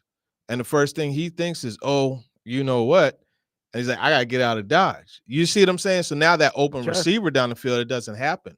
And I liken this to, this was, if you go back to the divisional game against the Ravens, right? I remember I did a hit on SportsCenter, and I said what they need to do is attack the pocket and Lamar Jackson in the pocket like lions attack a gazelle, right? Where you have the one lion come on one side and he chases the gazelle into the other lions, and the result is a successful kill and they get to eat. It's just the same. When you could have that tiered pass rush, you know, one guy run the edge deep, the other one on the other side doesn't get too deep, and then you got the pocket collapsing. There's nowhere the quarterback could go. Nowhere he could go. How do you think NFL teams will defend Sweat? You know, do you think it'll be, hey, we're going to double team him, and now we take the double team away from Simmons? Do you think it's a, hey, let's make him prove it to us first, and we're going to worry about Simmons because Simmons is the proven commodity? How do you think the rest of the league plans to attack Sweat? Because I am, you know, again, you've said this many times today, and I feel like I hear it, but maybe I don't hear it when you say don't get too high, don't get too low. That's very, very difficult for me to do sometimes. How do you feel other teams around the league would attack Sweat given his size and athletic wiggle? That's going to be that's $1 million question. You know, that's what, oh, look, my boy Mark Vientos with a home run. Love that dude. Let's go Mets. That's going to be the question, right? You know, the thing that I look at is that interior pressure, like right up the middle, is always the worst for a quarterback. So I would imagine they're going to have to start double teaming Sweat, you know, because you get that 350, whatever it is, weighing on you over and over again. And that bull rush that he has, like Cushenberry is no slouch, but you see how he's pushing him back into the quarterback, you know. So I would imagine they're gonna double Sweat, but I don't know. Honestly, I don't know. I'm glad I'm not an OC trying to figure that out. I did laugh today when he said, you know, if you played next to Jeffrey Simmons, you'd make plays too. Yeah. I liked how it was almost like a very respectful comment, but it also kind of felt like he does feel like Simmons is a big part of the success he's had so far. Yeah. I've actually noticed that there have been a lot of reps where they're not on the field together. I think that's probably part of the plan in the season is, hey, what we're not going to do is we're not going to put, you know, all of the same, let's say they both play 40 snaps a game. We're not going to put those 40 together. We're going to, if Sweat's out of the game, we want Simmons in the game. If Simmons is out of the game, we want to make sure Sweat's in the game. I wonder if that's their plan, TD. Yeah, I don't know. I mean, it's going to be a rotation because you got all the guys, right? You look at Callahan. You mentioned multiple ones. You know, Keandre Coburn. I tell you, it's kind of crazy the way that flip flop, though, right? You know, initially we were seeing Coburn get, you know, most of those reps next to Simmons, and a week or two, you know, Sweat is getting them all. But it goes to show you the depth. And don't forget about Sebastian Joseph Day. He's had some success in this league. Obviously, the most success, and understandably, he had was next to Aaron Donald. I'm not saying Sweat and Simmons are Aaron Donald, but I think they could be a presence, and that could help him. So that'd be something to watch too. I think there's a chance. I keep going off of what that one, you know, unnamed GM said, where he said in The Athletic, he said he'll break your heart talking about Sweat. I have seen enough in practice that if it doesn't translate to the games, it will effectively break my heart. Yeah. Because I think there's a chance that by the end of the year that Sweat might be better than Simmons. And I'm not knocking Simmons. I'm not knocking Simmons. It's not Friday. It's not Friday, and Fireball is not the sponsor today. We're not going to have hot takes. Come on now. He is unguardable. Like, he is so big and so fast. He caught a running back from behind yesterday.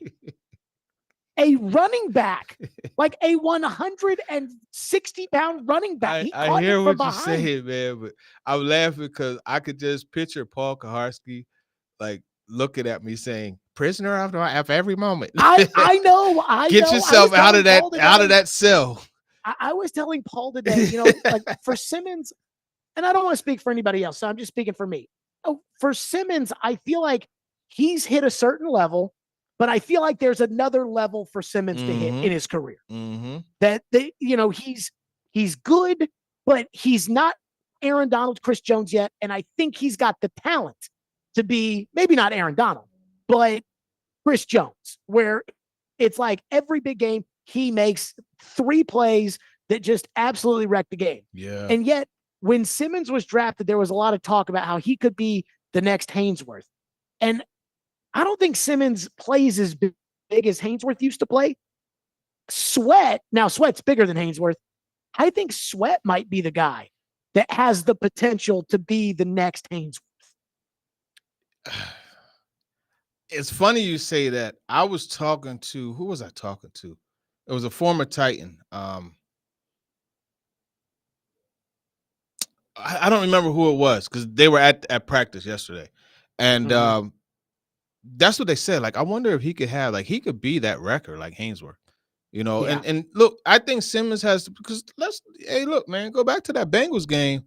Jeff had a couple sacks, and he had a couple that were taken away for plays, penalties that had nothing to do with what he did on the play. So yeah, delay like, a game. I'm not going to delay a game, and one was like lining up in the neutral zone.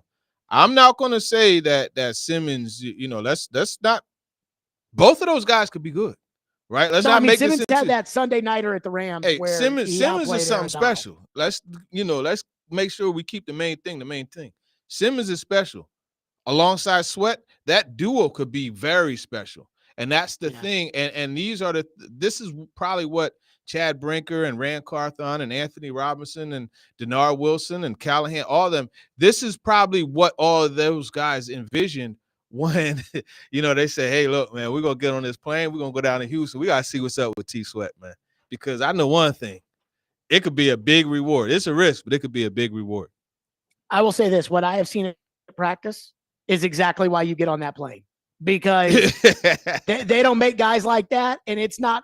Well, you know, we liked him, but let's take him off the draft board just because. No. Go get on that plane and go see to make sure. Because if you don't take this guy, he might. And again, it's practice. I know it's practice, and I know that GM said he'd break your heart. And if he does not play in the games the way he's playing in practice, it will break my heart. But, oh, my God, I love watching T'Vondre Sweat play. Oh, yeah. 615-737-1025 is the phone number if you want to weigh in. 615-737-1025, and we'll get to your questions for TD at the end of the hour. We do have a football game on Saturday. So what is TD hoping to see out of the Titans? We'll do that next. Stillman & Company, 1025-1063 The Game. Let me tell all the fine folks, tune into 94.9 The Fan tonight as the Sounds take on the Indianapolis Indians. Pregame at 6:20. First pitch, which will be thrown out by me here at First Horizon Park at 6:35. Sounds baseball on 94.9 The Fan, presented by Twin Peaks Family Leisure, 5 Points Roofing, Caldwell Vet Clinic, and Busy Bee Plumbing, Heating, and Air Conditioning.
The playtime plan for the preseason game against the 49ers is our ones will play to start the game. They'll all dress, they'll all play.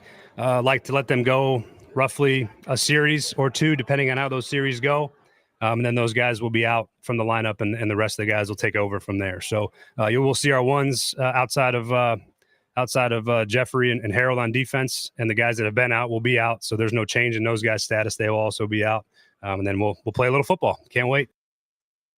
That was Brian Callahan today. We have a game on Saturday as the Titans take on the 49ers in the preseason. And it's crazy. I think about the preseason opener. It reminds me of the preseason opener in 2000 after the Super Bowl year. It felt like what now feels like 5 minutes. It felt like 20 years waiting for that start of that 2000 season. And it, again, feels like it's been 5 minutes since the Jacksonville game, the last game of the year. TD is with us. You heard Brian Callahan say right there, no bull crap like in the past where it's, we have to read between the lines of what Jim Wyatt writes in his mailbag about who may play or who may not play in a preseason game. He says the starters are playing outside of Simmons and Landry. So with that, what do you expect to see, or what are your expectations for Saturday against San Francisco, TD? Yeah, I think the big thing is to see the whole operation, right? Not to use coach speak, but that is something to watch. Like, how is Brian Callahan going to handle the first time that he's the one? He's the guy in charge of all the communication, the guy in charge of how everything goes, the itinerary, etc. I want to see how they handle that. I want to see how some of these guys come alive, right? I'm going to tell you a guy by the name of James Williams. Look, I think after, I think Sunday morning we're going to be talking about him. Because you know what's going to happen? I firmly believe he's going to come in and he's going to blow somebody up. And you know what? Sam Phelan had asked a good question about special teams, and it warmed my heart to hear him mention Terrell Davis and how Terrell Davis made that play, whamming into Tyrone Drakefield on kick return, and how that earned him a spot. And he just used that as a way to touch on how when the lights come on, certain guys, they come alive. And that's just something that happens. So that's what I'm going to be looking forward to the most. I think that's what Callahan is as well. And that's going to be the highlight. Like who's going to really be able to, rise to the occasion here.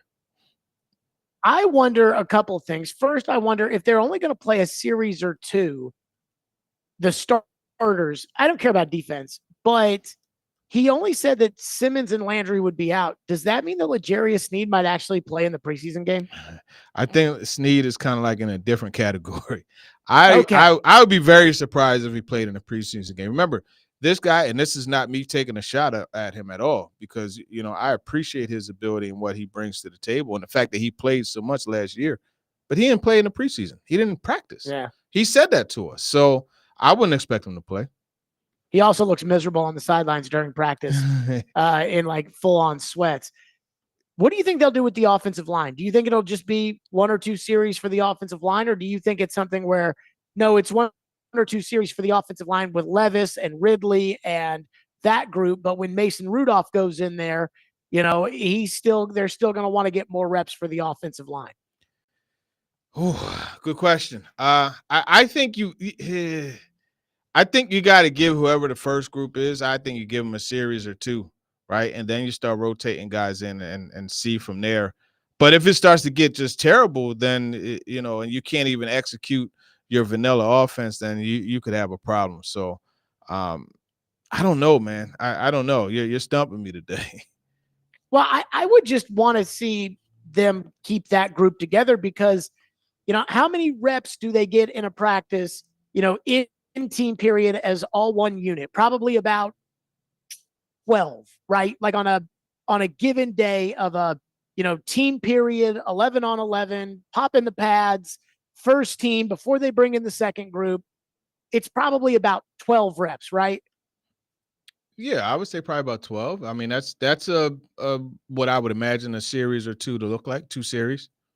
So would you want to get a little bit more because you could, or would you say, no, let's treat this basically like an extended practice?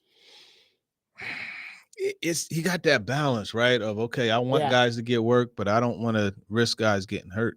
I mean, there's certain guys like, Calvin Ridley, I don't think he needs more than a series or two. You know what I mean?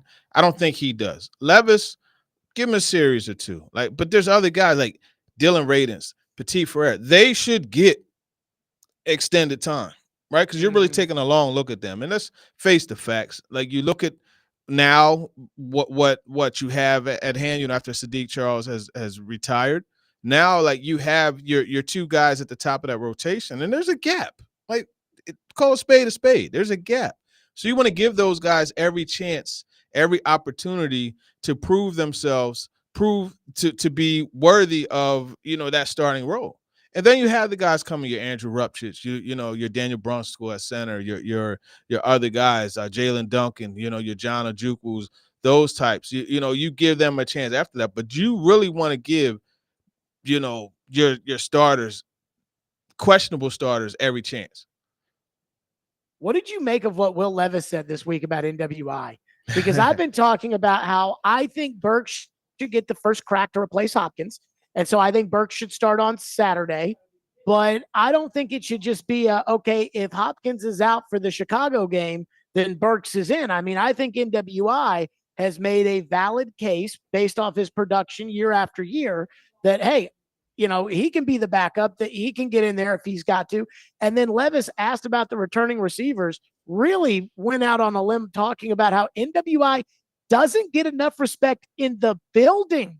Yeah. PD, what did you make of that? That's the one that stood out to me, because I sat there and I'm thinking to myself, wait, this guy, he said in the building. Like, hold on a second. What He's are we not talking saying about like here? you guys in the media. Right. He said him. in the building. That one oof. Definitely, and shame on me and everyone else for not saying, well, what do you mean by that? You know what I mean? We really should have asked him that. But I thought it was really dope that he mentioned NWI, because and my joke, I have the same joke about NWI, man. He's a Honda Accord. You know what I mean? Like, it's not the most beautiful vehicle. It's not, one that you use to pick people up, pick females up, etc. But it's always going to get you where you got to go. Always. Sure. And Burks is like a BMW that's always in the shop. You basically, like an Audi, man. I used to have an Audi, so I can say that from experience. That's Burks. But when it's going, boy, I tell you what, you love that thing with everything you got. But when it breaks down, you're just like, Lord have mercy. I know it's about to be a big bill. I think that's kind of, and that's why there was such a collective sigh, gasp for air when Traylon Burks came down on his right side awkwardly. But then there was like, oh, look, Traylon's out there. Cool. This morning, you know what I mean? It's the gift and the curse there. Okay, so I'm going to ask you the same question I've asked like 100 people. Uh-oh. If you had to bet your home on, so like you're sleeping in a cardboard box tomorrow, if you bet wrong, you've got to bet on, let's say DeAndre's out for the first 2 games, and you've got to bet who's going to give you more production, NWI in those snaps or Burks in those snaps. Who would you bet on? Oh, I'm not listening. I'm a Traylon Burks guy. You hear me? Hey, give me NWI. What I just say, man? Honda Accord, baby. Everybody has picked NWI. And I agree. Like, I think Burks has earned the opportunity to get the first shot to replace Hopkins. But let's not dismiss what NWI has done. And I don't think anybody, for the most part, has done that. TD is with us. Let's make sure we leave plenty of time for you. 615-737-1025 is the phone number.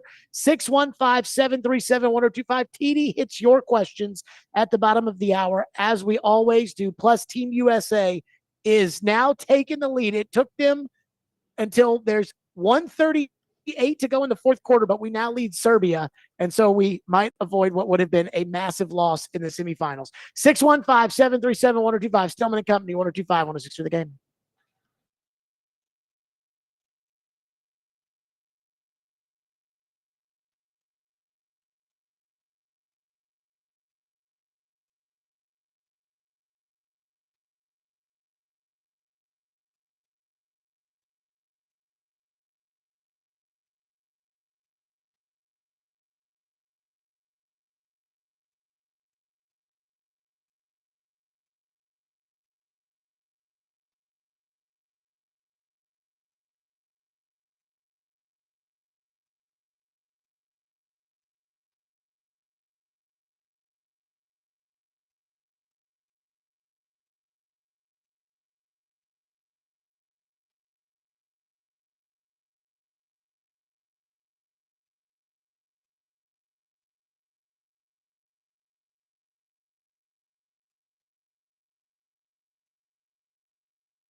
Stillman and Company, be sure to join Big Joe Dubin for the Game Summer Ticket Tour presented by Green River Whiskey. They've got one tour stop left. Join him today at the Fog Street Lawn Club at 648 Fog Street. Again, today from 4 to 6, where he'll have your chance to win free tickets to an upcoming concert, including Weezer, Train, Dierks Bentley, and more. Also get signed up for the grand prize, tickets to a Preds home game, Sounds game, and the Big Machine Music City Grand Prix. TD is with us. 615-737-1025 is the phone number. Our phone lines are driven by WilsonCountyHyundai.com. TD, do you have a thought, or do you want to go to the phones? Let's go ahead to the phones. Phone line driven by WilsonCountyHyundai.com. Dre has been waiting patiently and is going to kick us off. Dre, you're on with TD. Go ahead. What's going on, TD? Hey, man, this is Andre Goril, man. I didn't go times. Real, my dog. What's up, man? We've messaged each other. What's up, man? Good to hear your voice now, good brother. Indeed, brother. Indeed, man. I love your commentary. I love everything that you do, man. Thank you. When you bring it on the radio, man, it's one of my highlights. One of the highlights of the week, man, because Jared gets on my nerves. Hey, he gets on mine too. Shirley, man. Hey, but check this out. Man, he started this thing between Burks and NWI, man. NWI is just a body to me, guys. I mean, you can find NWI and his talent on anybody's training squad. He's one of the leftovers, guys. Let's just be honest about it. You know what I'm saying? If you take the injuries away from Traylon Burks, man, it was just an injury bug on that kid last year, man. Come on. And then you look at the coaching staff that we had, they didn't really have a throw the ball disposition. That's the reason why a quarterback wouldn't be developed under them, nor would a receiver. Come on, man. NWI, it's no comparisons, dude. It's no compare. It's a Doberman versus a Chihuahua. Yeah, he'll bark, but he's not biting or hurting or scaring anybody out of the yard. But here's the thing: that Doberman he bites, and that's a great call. That Doberman bites sometimes. It doesn't bite all the time. And again, like Jared, you know, if there's anybody, there's a guy on another station that is more gung ho, Traylon Burks, but other than him, there probably isn't anybody. Traylon is a dude I advocate for. But right now, because of the consistency, NWI is a guy, like, he's good for one game having a good 80 to 100 yards. You know what I mean? Not consistently, but he's a bigger threat at this point because you know what you're going to get with him. Burks is that guy. Has 6 touchdowns over the last 2 years. Burks has 1. I mean, at the end of the day, it's not all about stats, but that is, it's just pretty eye-opening. You mentioned about the heartbreaker. Burks is a heartbreaker because you're like, man, this dude has so much ability. I know he could play. And then something happens. And that's why, as you said, you were almost in tears in Minnesota when he messed his knee up because you're just like, this dude was killing it, Well, and he was really catching his stride when he got laid out in that Eagles game. But you know what? He held on to the ball. He did. He wasn't conscious, but he did hold on to the ball. I mean, and that really wrecked his season and where he was headed and all. And yet, again, the number one ability in the NFL. I don't know how it is that NWI has avoided those type of cheap shots right to the head that Burks didn't, but it just kind of is a reality. Vinny is up next here on the program. Vinny, thank you for waiting. Go ahead. Yes, sir. There's something that caught my attention that you said about Traylon. You said that he earned earned the spot for him to take over D-Hop. I don't think he earned anything. We traded him for what's called A.J. Brown, pretty much to take A.J. Brown's spot. He didn't do nothing that year. The next year, he didn't do nothing. This year, and we gave him D-Hop that year. The second year. This year, I still don't think he's going to do anything. I mean, like you said, NWI has 6 touchdowns. Traylon has 1. NWI is more consistent and more reliable than Traylon has been since he's been in the league. I mean, it's that plain and simple. I feel like NWI has actually earned the position to take over D-Hop's spot more than Traylon did. I mean, I love Traylon, and I feel like he has, the ability to do something, but he just hasn't shown it or came even close to showing it either. That's what I was thinking. I'm not mad at you, Vince. Yeah, the only game that really pops out to me is the Green Bay game that he had Oh, the But he had Cincinnati a one too. pretty The good- Cincinnati one too. He had a good game against Cincinnati here. I guess. But two games to your point, Vinny, Vince. It's like 2 games to your point. Vinny's on to something. Like, I'm not mad at Vinny. And here's the thing, like, there's so much more to expect from him. And the fact that it's not delivering. And it's funny. It's just like, the old restaurant saying, right? You under-promise and over-deliver because you don't want to over-promise and under-deliver. I think you have two. That's what's happening. One and the other, with these two guys. I just think it's hilarious that we took 2 calls and they literally said the exact opposite of, like, the opinion was the exact opposite. Like, one was like, I'd get NWI on anybody's practice squad. Burks has the talent. And then the other guy was like, Burks hasn't done anything NWI produces. And I'm like, that's the discussion. Andre was right too. There's a bunch of Nick Westbrook and Kenny's walking around.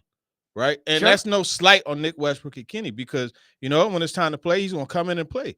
And that's just the same. Like, you could get a lot of receivers that okay, when I need a guy to step in and give me some good snaps, he could do it. That there's an overabundance of them. But the fact is, it's not the point that Treylon Burks has earned the spot. He earned the spot in that what he did at Arkansas and that potential. But as a lot of coaches will tell you, son, your potential could get me fired. And I think that's the big thing that you have to look at with Burks.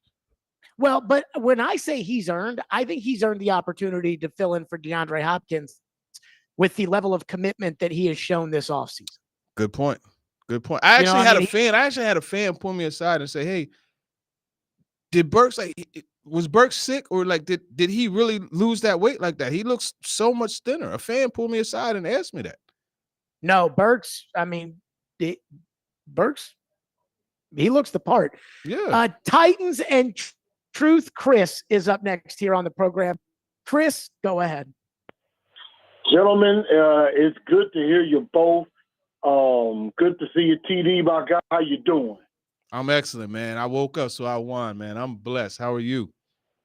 Hey, I'm hanging in there. I'm surviving. There you go. But right quick, and I want to get your thoughts on this, TD. Jared, on Jared versus Joe yesterday, you kind of lost me. Like, I'm in the car, I had to re-listen to it. I'm going insane when you said, well, every team has a Jeff Simmons or a Harold Landry. Now, a lot of teams have a guy similar to like a Harold Landry. Harold Landry is a very good player. Do not get me wrong. But I think a lot of teams have somebody maybe similar to Harold Landry. Every team ain't got no Jeff Simmons. I'm sorry, sir. Every team has a defensive tackle because you got to have a D tackle. What I'm saying, though, is I'm talking about like Montez Sweat, right? Like, he's not a D tackle. He's a D end. That's who you play week 1. Montez Sweat is that caliber of player. And then week 2, Quinnen Williams is that caliber of player. Everybody has some kind of star player like that. Okay, so you're talking about just in general, like everybody has a star defensive player.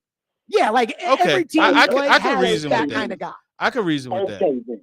I can reason with that. So you weren't saying a Simmons or Landry in person like that same exact play. You're just saying every team has a player where it's like, hey man, he could wreck this game plan if we don't be careful. Right. Like, gotcha. And again, I use Montez Sweat as the example. Like, he's Montez a D end and he's more of a sacker, but like he very easily could wreck the Chicago game. Yeah. Okay. I took it out of context then. I took that out of context because I'm thinking you're saying everything has a Jeff Simmons. I'm thinking, what? No, it's all good. That's why we talk it out, baby. We talk it out. Yes, indeed. So I took that out of context. I take accountability. It's all good. We still love you, Chris. Let's go to Trevor, who's up next here on Talking with TD on the TD Power Hour. Trevor, go ahead. You're talking with TD. Hey, how's it going, guys? So I had a real quick question for TD. With the roster on the right side of the offensive line not being the best right now, TD, do you have your eye on any maybe competitions around the league that we can maybe pick somebody up later on? That's a good question, and I haven't really looked at much competition there around the league. I really honestly, I believe that Petit Frere is going to be the guy, and I think that's who they're rolling with. I haven't really looked at, and that's something that I probably should do. So to answer Trevor's question, no, I came up short in that perspective. I think guard is more likely to be that spot where somebody around the league doesn't make it and ends up playing guard for the Titans, the way Josh Klein did, years ago. I agree with you. I'm not the biggest Petit Frere guy in the world, but I'm not sure there's going to be a better guy out there to claim on waivers when all is said and done. Yeah, that's exactly the case. Kinston is up next here on the TD Power Hour. Kinston, you're on with TD. Go ahead. What's up, everybody, man? I called it. I didn't have a comment. I heard what you said earlier today, Jared, about today being the GM's birthday, and I've been a fan of this show for, I think, 6 years, and I started watching it when it was Jared and the GM, and this segment was called Ask the GM, and I used to call in every Thursday to talk to the GM. Yeah. So I just wanted to call in and say happy heavenly birthday to the GM, man. He's the reason why a lot of us are Titan fans. He's the reason why a lot of our favorite players are our favorite players. So shout out to the GM on his day. Kinston, well said. Absolutely. I mean, I think that was very well said. I think, TD, we both obviously got to know him real well. Yeah. And I mean, there's so many things that happen out on the practice field that I'm like, man, I wish the old man was here that I could say, wait, what's and then of course get the old man also to, get on my ass every now and then is probably missed significantly. It's just the laugh, the way he'll turn and look at you and just shake his head. And you could tell in the mind he's thinking like, what on earth is this guy talking about? And then just shake his head. You guys were awesome to just sit and watch in person even, man. I loved it, man. I loved it. It was as much fun, I hope, as it sounded. TD, great stuff as always. We will see you at the game on Saturday, and we'll see you on the field next week. All right, for sure. God bless. Yep, TD joining us on the program as always. Great stuff from TD. We are live out at First Horizon Park where the Sounds are hosting the Indianapolis Indians, but more importantly, I'm throwing out the first pitch today. Coming up next, the Tavondre Sweat hype train.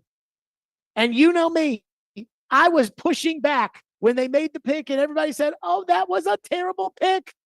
And yet, it just keeps on rolling. We'll get to that next. Stillman and Company, 102.5, 106 for the game.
Stillman and Company, 1025, 1063 The Game, streaming live on Twitter, Twitch, YouTube, and Facebook Live. We are live from the Busy Bee Plumbing, Heating, and Air Conditioning Game National Studios. First Horizon Park, where the Sounds take on the Indianapolis Indians. First pitch, 6:35, and the first pitch today will be thrown out by me. That's right. And look, I hope it goes right down the pipe. It will not bounce. That I can promise you. Play one thing that I was thinking about, as Kinston wrapped up the TD Power Hour with that call about the GM and it being his birthday and everything else. I was reminded of one of our, I wouldn't say our favorite shows, but one show that we did years ago that makes me smile. Do you remember in 2020, we had a lot of social unrest in the country at that time. And I think it started with the Milwaukee Bucks, who in the bubble decided they weren't going to play a basketball game. And then it kind of spread throughout sports. And so teams canceled practice, in a moment of solidarity or whatever exactly it was at the time. And so this was during COVID and no fans were allowed to practice, and only like preordained media that had been COVID tested and wore masks and had to stand in like a certain area. Only they were allowed at practice to report on what happened at practice. All the press conferences were on Zoom. There wasn't anything on TV for fans to watch or anything like that. There were no preseason games. And that day, the Titans decided to cancel practice. And I mean, I had an opinion that I was fine with them canceling practice, but my favorite part of that show was I just said, if you're mad that the Titans are canceling practice, a practice that you can't go to because, once again, they're not open to the fans during COVID, that you can't see because it's not on TV, it's not live streamed, it's not anything like that. So just this practice that happened that 20 people would report on after it was over, if you're mad that they're not having this practice, I said, it tells me more about youth. It does about the actual practice that the Titans are missing. And the reason I say that is because you guys, unless you're some of the select few that go out to training camp practices and watch, you guys have not seen what we, the media, have seen so far in T'Vondre Sweat. The T'Vondre Sweat hype train is leaving the station at St. Thomas Sports Park, and I'm not sure there's anything minus an injury. You heard that right? Not as well as the other day, but yeah, a little. Okay. Anything minus an injury, I don't think there's anything that's stopping the T'Vondre Sweat hype train. And all I can say about this until they play on Saturday night is just trust me. Trust me. Trust TD. Trust Corey Curtis. Trust Joe. Well, even though Joe, I don't even know how much practice Joe actually watches. Trust Paul. Trust, because we're all watching the same thing every day at practice. And it'd be one thing if it was one day where T'Vondre Sweat went out there and dominated in practice, and it was like, wow, that gives you a glimpse of what T'Vondre Sweat can be. Treylon Burks has had practices like that. His first practice of training camp in 2022 was oh my God, this guy might actually be able to come in here and replace A.J. Brown. That's how good that one practice was. But then practice 2, practice 3, it wasn't that. Then he hurt his ankle a little bit, and then he was out some, and then he was in some, and then he was T'Vondre Sweat. It is an everyday thing. Today, there was a rep where I think the offense actually completed a pass, and Dylan Radins manned up and was able to hold T'Vondre Sweat, hold his block, anchor his tush down, and keep T'Vondre Sweat in front of him. And I walked away from that rep, and I didn't sit there and think like, oh, yeah, well, Sweat didn't get there. Sweat. So I was like, wow, that was a really, really nice block by Dylan Radins. That's how impressive it was because it was T'Vondre Sweat. And I said today to some of the guys on the sideline, I said, I think there's a chance, and I said it to TD in the last hour, I think there's a chance that by the end of the season, T'Vondre Sweat might be the better player than Jeffrey Simmons. That's how good he's been. I was talking today And I was talking to people on the sideline, and I said, Simmons has yet to become the tier 1 level game wrecker. He's good. He is. And I know I bitch about the 5.5 sacks, but Simmons is a very, very good player. And there are games that they win because Simmons is a very, very good player. The Rams on Sunday Night Football is an example of that. They went to Washington a couple of years ago, and Simmons just, wrecked shop. And so, look, Simmons is a very good player. But I think there's a chance that by the end of the year, T'Vondre Sweat could be the bigger game wrecker. That what Albert Haynesworth did for the 2 contract years that Albert Haynesworth had here, where he was the best defensive player in the NFL by a wide margin. I'm sorry to the boohoo Bob Sanders crew, but he was the best player. He was a Hall of Fame caliber player for those 2 years. Got him a gazillion-dollar contract in Washington. He was all of those things. And I think there's a chance that T'Vondre Sweat could be that. And I really mean that. I mean, I really, truly believe that what I've seen at practice is game-wrecking, unstoppable mixture of size and athletic ability. And I get so excited that, again, it isn't just one play here. It isn't just one-on-one rep where he goes up against the 3rd highest paid center in the NFL and eats him for breakfast. It's not that. It's not one play where he's in the backfield and he gets a safety on Will Levis because they start the ball deep in their own territory. It's not the play the other day where he came off of his block and chased down a running back from behind. It's not even today where Harold Landry got a sack because he ran around the edge on PT, and as Levis tried to step up in the pocket to deliver the football, he couldn't because big T'Vondre Sweat was pushing the pocket. It's every day with him. Every team period, it's like, oh, who was that in the middle? Oh, it was Sweat. T'Vondre Sweat has been as advertised by the Titans, who stuck their neck out when they drafted him. And everybody came out and said, oh, they shouldn't have picked him for whether it was the weight, whether it was the off-the-field issues, whether it was the fact that, maybe he's a 2-down player. And the Titans stuck their neck out and said, no, we picked him. We think he's this good. We think he can be that. And I have no idea because we haven't played a game. And because, just like with Arden Key versus Andre Dillard last year, sometimes it's bad offense, not good defense. But through 3 weeks, it is impossible not to notice T'Vondre Sweat. It is impossible not to think what could be with this guy. And I'll be the first to admit, I questioned that move because everybody around the draft sphere was questioning that move.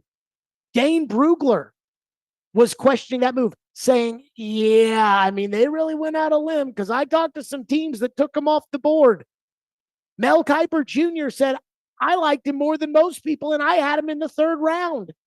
Even former GMs are saying, well, I don't know. And maybe they're right. And maybe when we get to the games, like the unnamed GM said in The Athletic, T'Vondre Sweat will break all of our hearts. But what I'm seeing at practice every day, again, not just one day, is special. I was playing a high school baseball doubleheader on the Saturday in 2008 that the Titans selected Chris Johnson in the 1st round. And most of us at that point only knew about Chris Johnson because Chris Johnson ran like a 4.2 40 at the combine. And so the Titans, who had made the playoffs the year before, picked Chris Johnson in the 1st round. And I thought, oh, God, we don't need a running back. We have Lindale White. We just drafted Chris Henry in the 2nd round. We don't need a running back. And I think it was his first carry. It might not have been. It might have been one of his first 5. In his first preseason game against the then St. Louis Rams, Chris Johnson took the ball set 65 yards right up the middle for a touchdown. And I thought, oh, my God, this guy's going to be pretty good. That's what I see out of T'Vondre Sweat. So, again, I don't want to false promote. You know me. I'm not a sunshine pumper.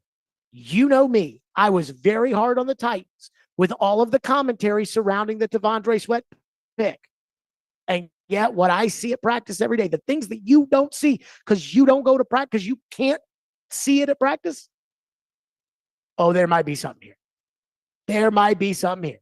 615-737-1025 is our phone number, 615-737-1025. Speaking of all the noise surrounding T'Vondre Sweat, I asked him about it today. I asked him about, hey, there's a lot of talk. His reaction to it. We'll do that next. Stillman and Company, 1025, 1063 The Game. Let's talk Hiller Plumbing, Heating, Cooling, and Electrical. Those are my guys. They take great care of my home, and they can do the exact same for you. Let Hiller take great care of your home. Summer is over, and it's time to get ready for school to start. So even though the kids are headed back to school, you can leave the homework to Hiller. This month, enjoy back-to-school savings with offers like a $99 drain cleaning, $500 off select high-efficiency HVAC systems, $500 off new tankless water heaters, and $1,000 off whole home generators. That's right. How great does that sound? Visit happyhiller.com today for details. That's Hiller Plumbing, Heating, Cooling, Electrical, proud supporters, the Preds, the Vols, and Vandy. Hiller, call the Happy Face Truck today.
You mentioned T'Vondre Sweat yesterday. Where have you seen him improve the most throughout training camp? He's getting so much better understanding blocking schemes, how to defeat blocks. It's not just him using his big body just to win physically. Now you're starting to see him settle in and understand his role in the defense and where he fits in the run game and the pass rush. That part's been really cool. He's made a ton of plays over the last 2 practices. I think he just continues to get better at a rapid rate. And so that's exciting. I'm excited about that. He's done a really nice job. Obviously for guys his size, you're always worried about, playing 5, 6, 7 plays in a row. So the conditioning part is kind of an ongoing process to be ready to go play a drive and not have to come out very often. So that's sort of the goal for him, is to be in shape to play 10 plays and, hopefully not 10 plays, hopefully it's 3, but that's kind of where we're headed with him. The big man, T'Vondre Sweat. And once again, the hype train is leaving the station, and I am not going to be one to stop it. I mean, I am telling you, every time I'm out there and I see T'Vondre Sweat, I'm like, this massive mamma jamma is always making plays. And I do wonder about the conditioning, the full game out in the heat in September. Can he be the impact player in the fourth quarter? And I do wonder about, his ability to be in on pass downs when you've got to sack the quarterback. And I hope that all works out. He's not going to play every snap. That's okay. But look, there was a lot of noise surrounding the pick of T'Vondre Sweat. And I'm not going to lie to you. I amplified a lot of that noise. We discussed it because it was like every day somebody was coming out saying, oh my God, that was a bad pick by the Titans. Oh my God, they'll live to regret it. Oh my God. And here's the thing. As excited as I am about practice, we haven't seen it in the game yet.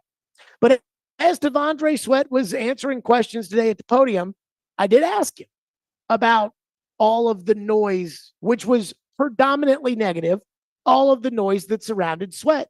Here's what he said. Did you hear the chatter before you were drafted, after you were drafted, about people wondering, like, he's got the talent, but is he going to be able to make it? And did you hear that? Did that motivate you at all? How do you feel about that? That question. I mean, I tone it out, I'm a mama's boy. Everybody know that here. I just go to my mom, chop it up with her, get everything off my chest with her, and go by my day. I got to tell you, I heard that answer and I loved it. And I'll tell you why. Because the reality is everybody hears the noise. Okay. Like, I know that a lot of these players, I just block it out. I don't pay any attention to that. I don't. If you think Ryan Tannehill wasn't aware of the fact that 90% of the country thought the Tennessee Titans were going to sign Tom Brady, you think he's living under a rock. And even though I think Tannehill usually does, have some pretty thick skin, Tannehill definitely heard the noise. And then when it happened, he's like, well, I just worry about what I can control and I don't worry about, sure. And I bet if Ryan Tannehill got deposed and we looked through the text messages, it probably wouldn't surprise me if there were some text messages saying, well, I think that Brady's only going to play a couple more years and I'll play longer than that. And I don't think they should sign Brady. I think they should sign me. Things like that. Everybody hears the noise. I say it all the time. People tell me, well, I don't listen or I don't know. And I'm like, the people that say they don't listen the most. Because if there was a show that spent 4 hours talking about me, I'd listen to it too. But when T'Vondre Sweat says, like, hey, man, I just talked to my mom and then I just go about my business, I'm like, that's a dude that's got thick skin. Like, if you can make it through this, like, if you can handle the heat that he had to handle, which was guy gets picked in the NFL and everybody is sitting there saying, why? Oh my God, this is going to be a massive mistake. Oh my goodness. It's similar to what Will Levis went through. That means that you can handle the pressure of being in the NFL. Some guys cannot handle the pressure of the NFL and they get upset about every little thing because they're used to being the best player in high school and everybody in high school just kissing that ass. And then they go to college and they're the best player at Secaucus State.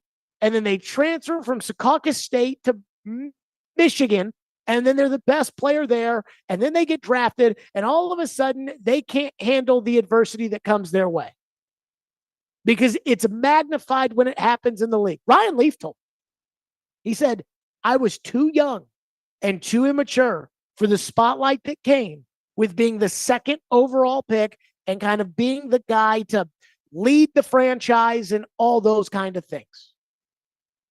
So when Simmons is like, yeah, I heard it. My favorite, or Simmons, Sweat, when Sweat's like, yeah, I heard it, but I talk to my mom and get it off my chest, and then I go on about my business. I'm like, sir, I salute that answer. I also think it's pretty funny that he was probably asked like, I don't know, 10, 15 questions before that. And I didn't want to come out the gates hot with this question about, everybody said some negative stuff, including me, about you when you were drafted. And again, my thing was, I've always said I like the player. My issue with Sweat was, if he can't sack the quarterback and he can't be if he's a nose tackle, just you know what I'm talking about. DJ Reader, Vince Wilfork, your predominant big fat Sam Adams, Saragusa, Ted Washington, that big fat nose tackle. If that's what he is, well, great, but you don't use the 38th pick on that. But if he's eating up double teams and triple teams, and all of a sudden Landry has 13 sacks because, like today, he collapses the pocket, Landry gets around PT and ends up getting to the quarterback, well, then he's worth that. And that was kind of my big thing. And then the red flags, like, again, what they say is that, old guys or injured guys stay injured, dumb guys stay dumb, fat guys stay fat. And so when we're talking about weight and maturity questions, like, that's a real thing. But I do think he's like, oh, that question. Yeah. I just talked to my mom about it and move on. That was a very mature answer, and it gives me hope. And again, I'm excited.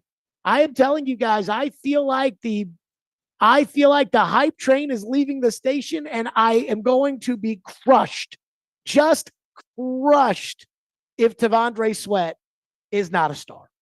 Because he looks it every day in practice.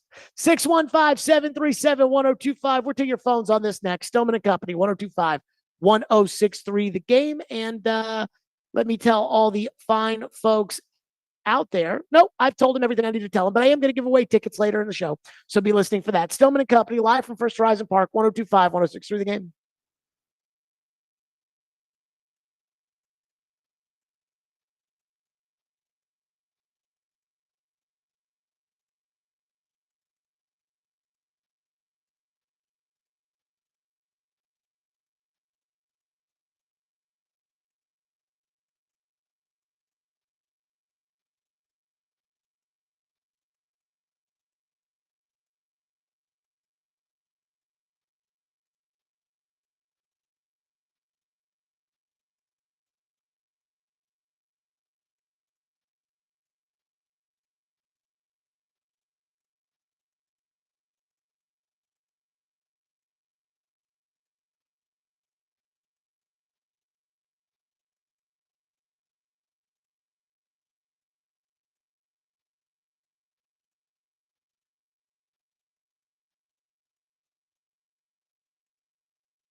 Coach was saying even the last couple of days, he's seen you make several excellent plays. Has there been anything you felt, take a jump in the last couple of days even?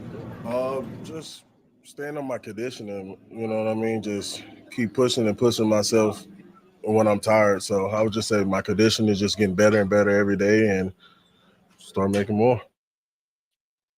That was T'Vondre Sweat today. And Ian, did you hear how T'Vondre Sweat has added extra conditioning into his daily routine? Yes, I think I saw or heard that he mentioned walking. He's walking an extra 15, 20 minutes a day, get that conditioning in. I do love that. Like it was funny that that's just a random thing that popped up, and look, hey, walking is secretly really good for you.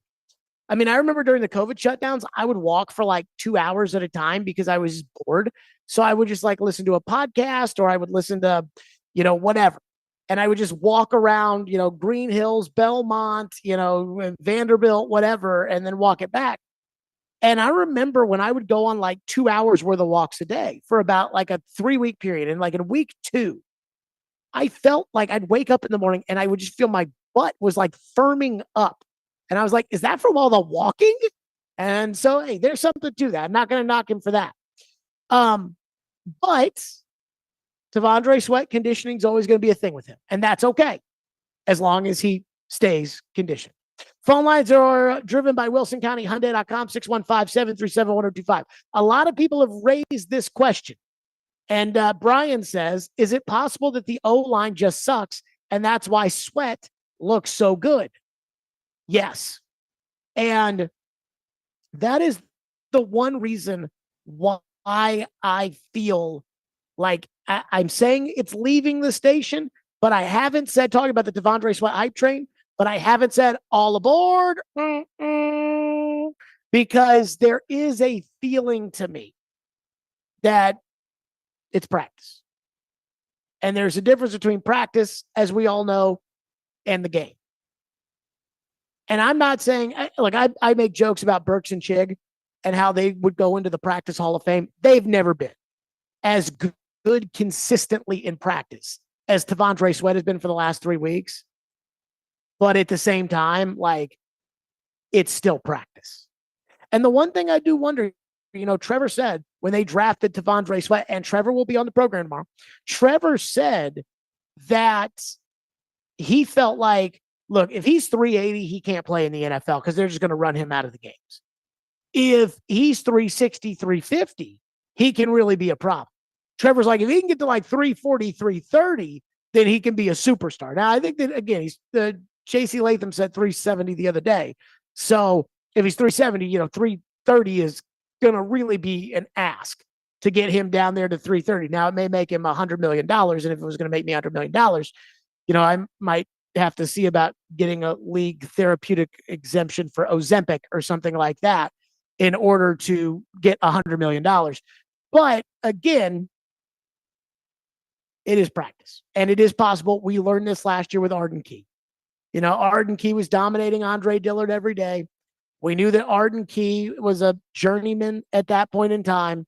Vrabel was like, well, I mean, it's Arden Key, guys. Speaking about him like, again, Jeff Simmons, Derrick Henry, one of the better players in the league, which he is not. And maybe that could be the case. But again, I think there's a chance Sweat's that good.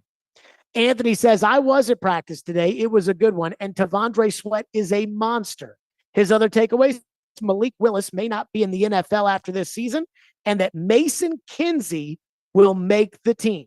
Mason Kinsey had a nice little touchdown catch today in the corner of the end zone. Now, I don't watch all the 7-on-7s and the 1-on-1s and things like that because I'm busy watching the big boys. I am watching the offensive line. I think it was Sam Phelan today said, Jared just stares at the offensive line. He just goes down to the offensive line and he just stares at him. And that is in fact true. I just watch the offensive line. And so I can't tell you all about the, who's going to make the team at receiver, who's not. Bryce Oliver had a great touchdown catch the other day. Here's right now. And we'll do a 53-man roster. We'll do one tomorrow. And right now, I think Mason Kinsey's probably on the team if I'm making it for one reason. Right now, he's the starting punt returner. And if he ends up being the punt returner on the quote unquote unofficial depth chart, and if he is the punt returner, he's going to be on the active roster. So right now, if I had to make that 53-man roster, which we will make tomorrow on the program, Kenzie's on it.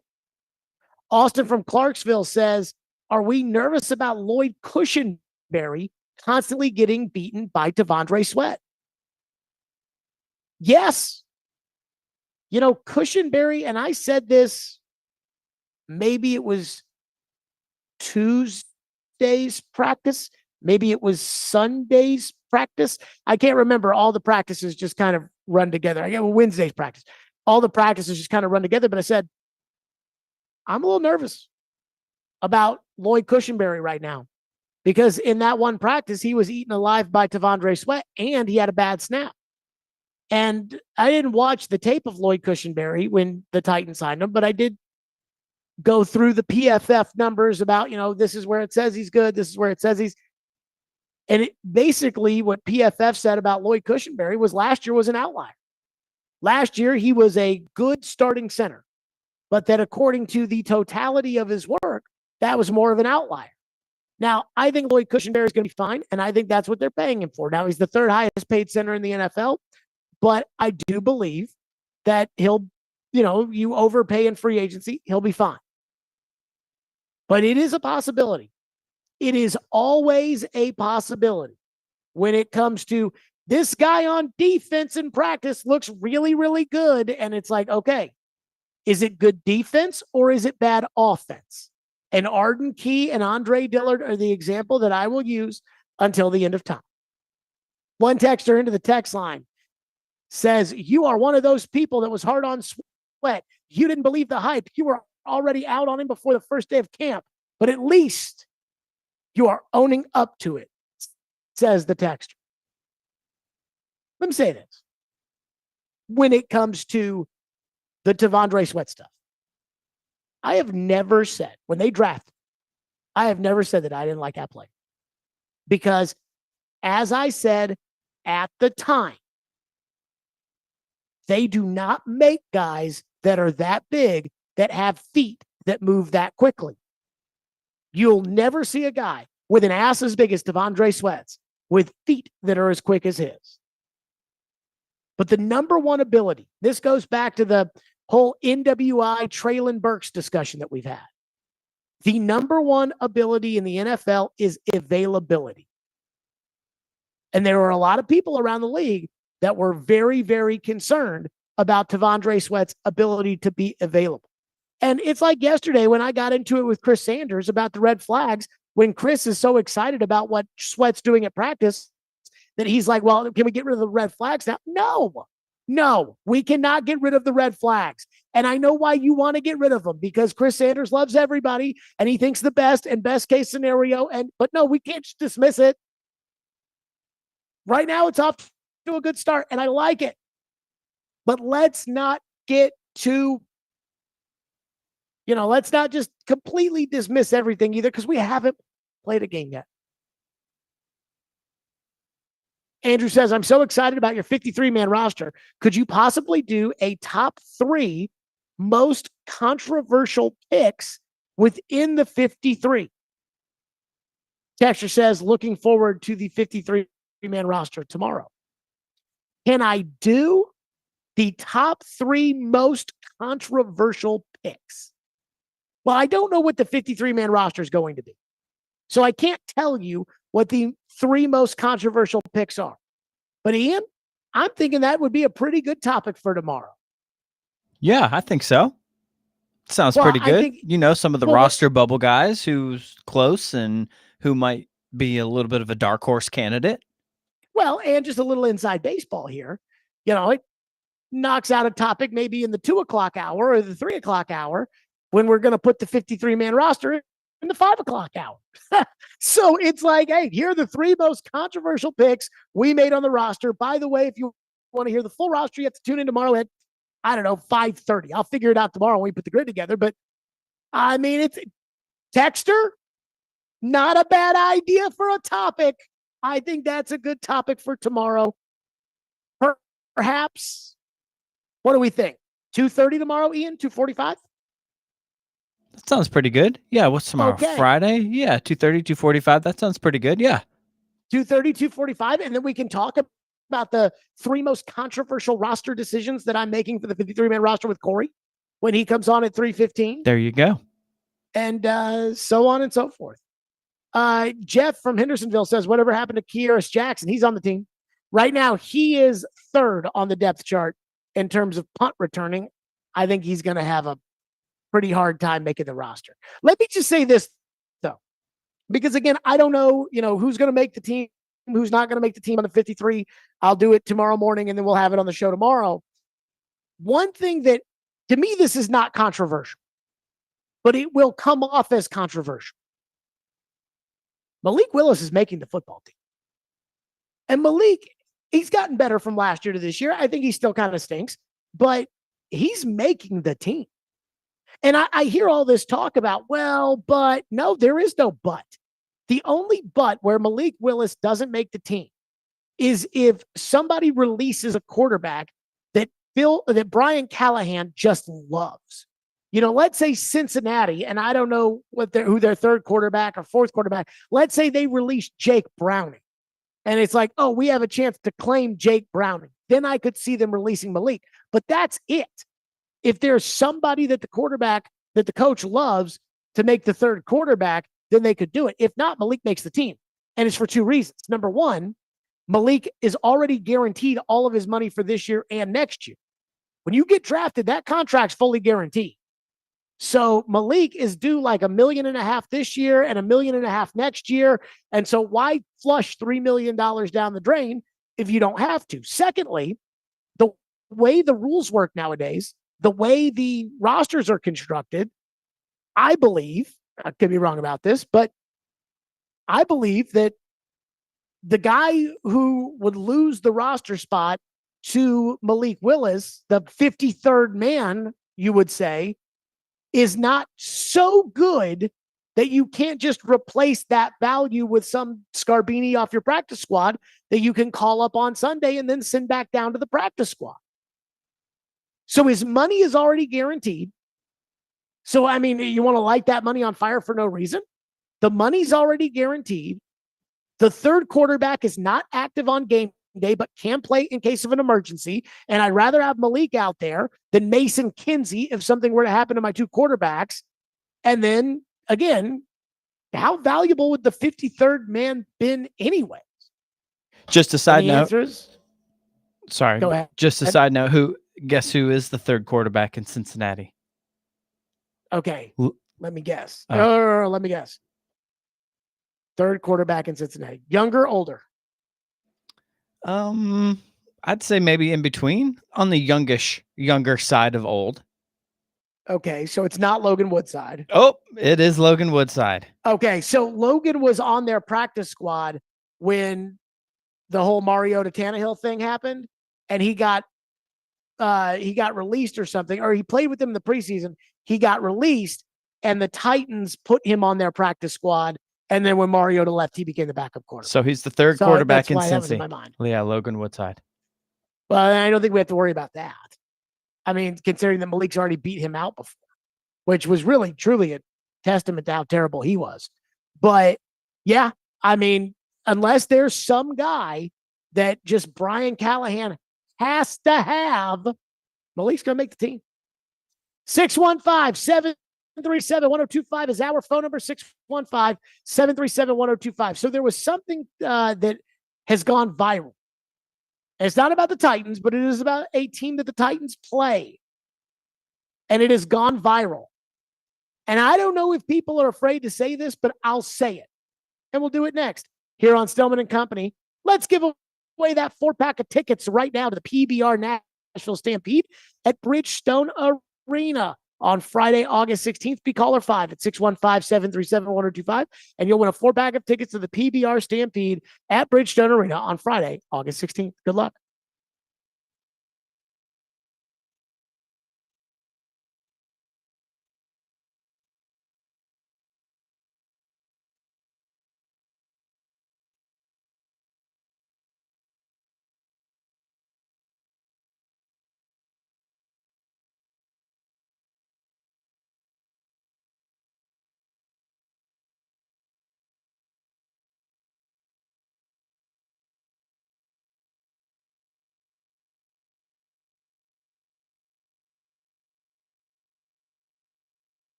Stillman and Company live out at First Horizon Park, where once again the Sounds are taking on the Indianapolis Indians, 6:35 first pitch, and I am throwing out the first pitch tonight.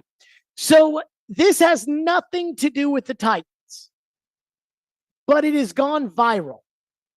Ian, have you seen the video from Hard Knocks of Caleb Williams, the quarterback the Titans will be playing in week 1, and his purse? I have not, no. Okay, so I have not watched Hard Knocks. I need to watch. I've said that when they named the Bears as the team in Hard Knocks, I said that, I'm going to watch Hard Knocks because the Titans are playing the Bears, and so it'll allow us to kind of learn a little bit about the Bears, and maybe it'll be a little interesting. Maybe we see them prepare for the Titans. Who knows? So I'll watch Hard Knocks. I really don't, to me, Hard Knocks in the regular season is kind of all the same. They follow the first round draft pick. They introduce you to the coach. And then by the middle of it, they've kind of figured out what works. And you're usually following some nobody out of Scarbini State who's, trying to make the team. And it's him calling his girlfriend and telling her how hard it's been and, trying to learn the playbook. And he's getting yelled at by the coach, whatever.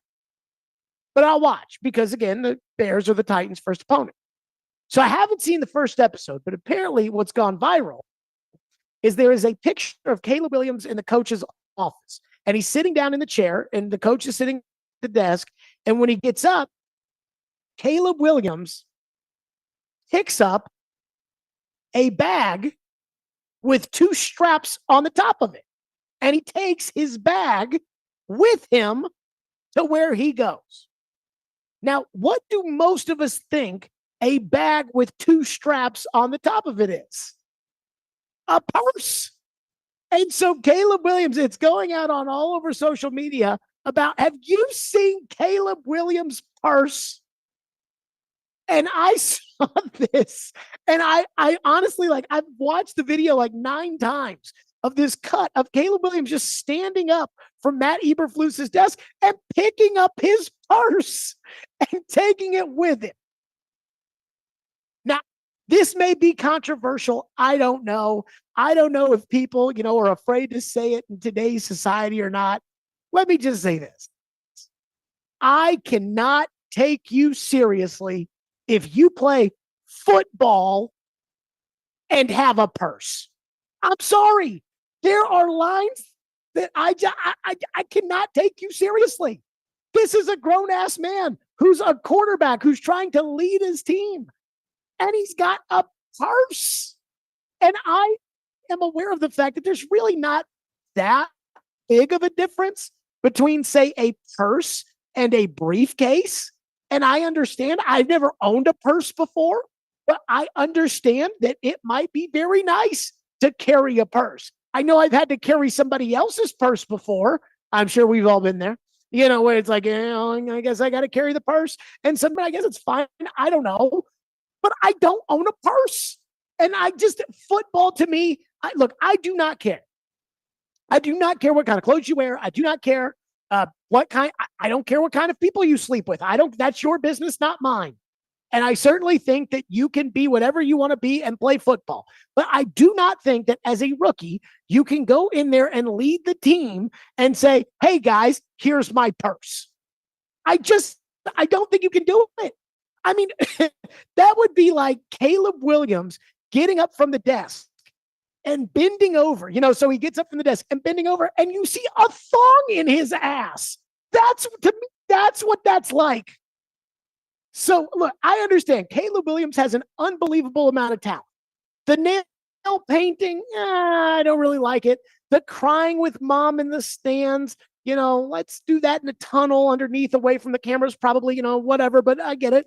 I've been upset when my team's lost too. The not answering questions from the media, the acting like he has all the answers, that to me is a little red flag. That's a red flag. If I'm sitting here trying to evaluate whether or not I want this guy to be my quarterback, the whole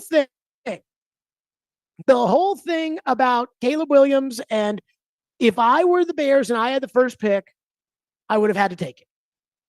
I would have taken him with the number 1 overall pick, even though I do not like, the extracurriculars with Williams. The talent's just so great, you have to do it.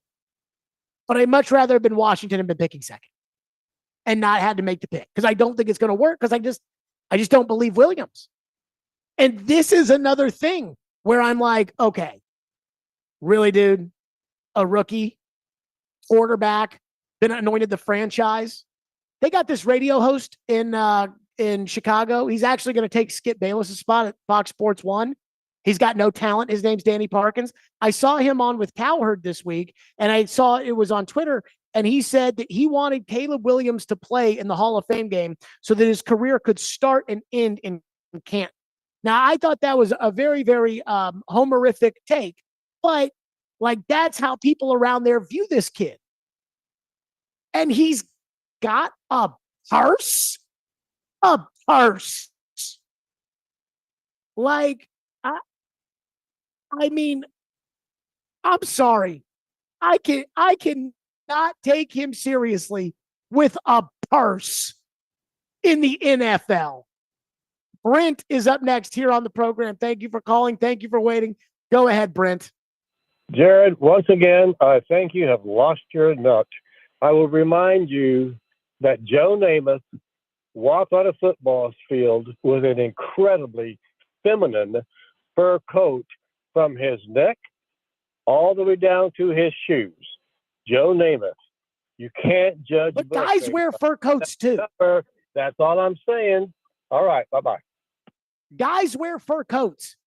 Like, not that I wear a fur coat, but it's not only women that wear fur coats. A purse. A purse. And by the way, a lot of people are texting into the text line about how this is European. It's not a purse. Football is not European. European handbag. That's why when you watch the Olympics, they don't have football because it's not European. It's American. And in America, quarterbacks do not have purses. Be cultured. You have to be cultured. Worldly. A purse. By the way, apparently they found a video. Caleb Williams did a video. Ian, do we have this? Yes.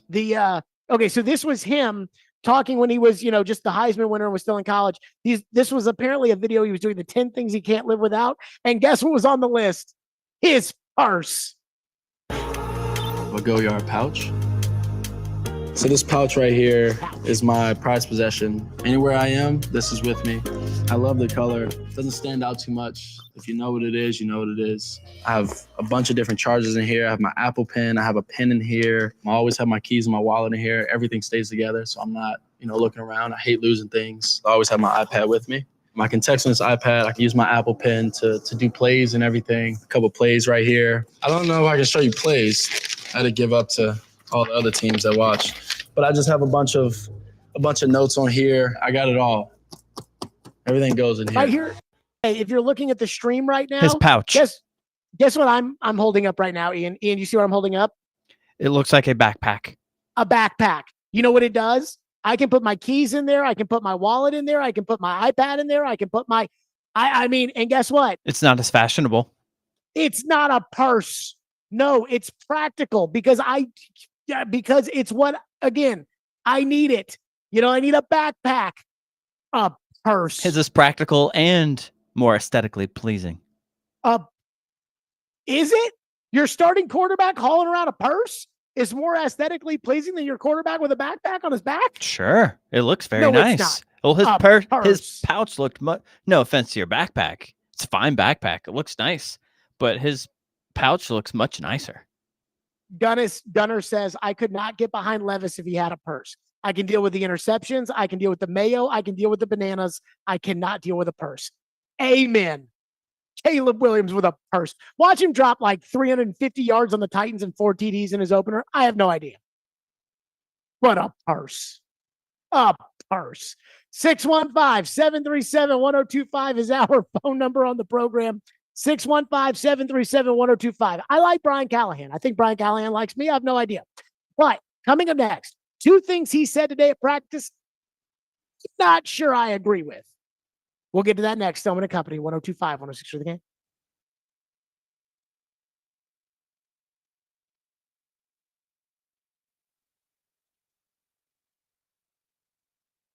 Hey guys, this is Big Joe. This is our final stop on our Game Summer Ticket Tour. Today we're at Bad Axe Throwing on Fog Street near downtown Nashville.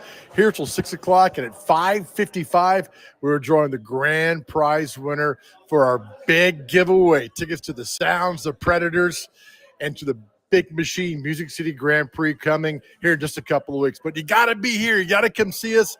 Again, we're Bad Axe Throwing near downtown Fog Street. Come by and see us, register, and we got all kind of tickets to give away. We've been giving away tickets all summer long, but we want to see you, so come see us here at Bad Axe Throwing.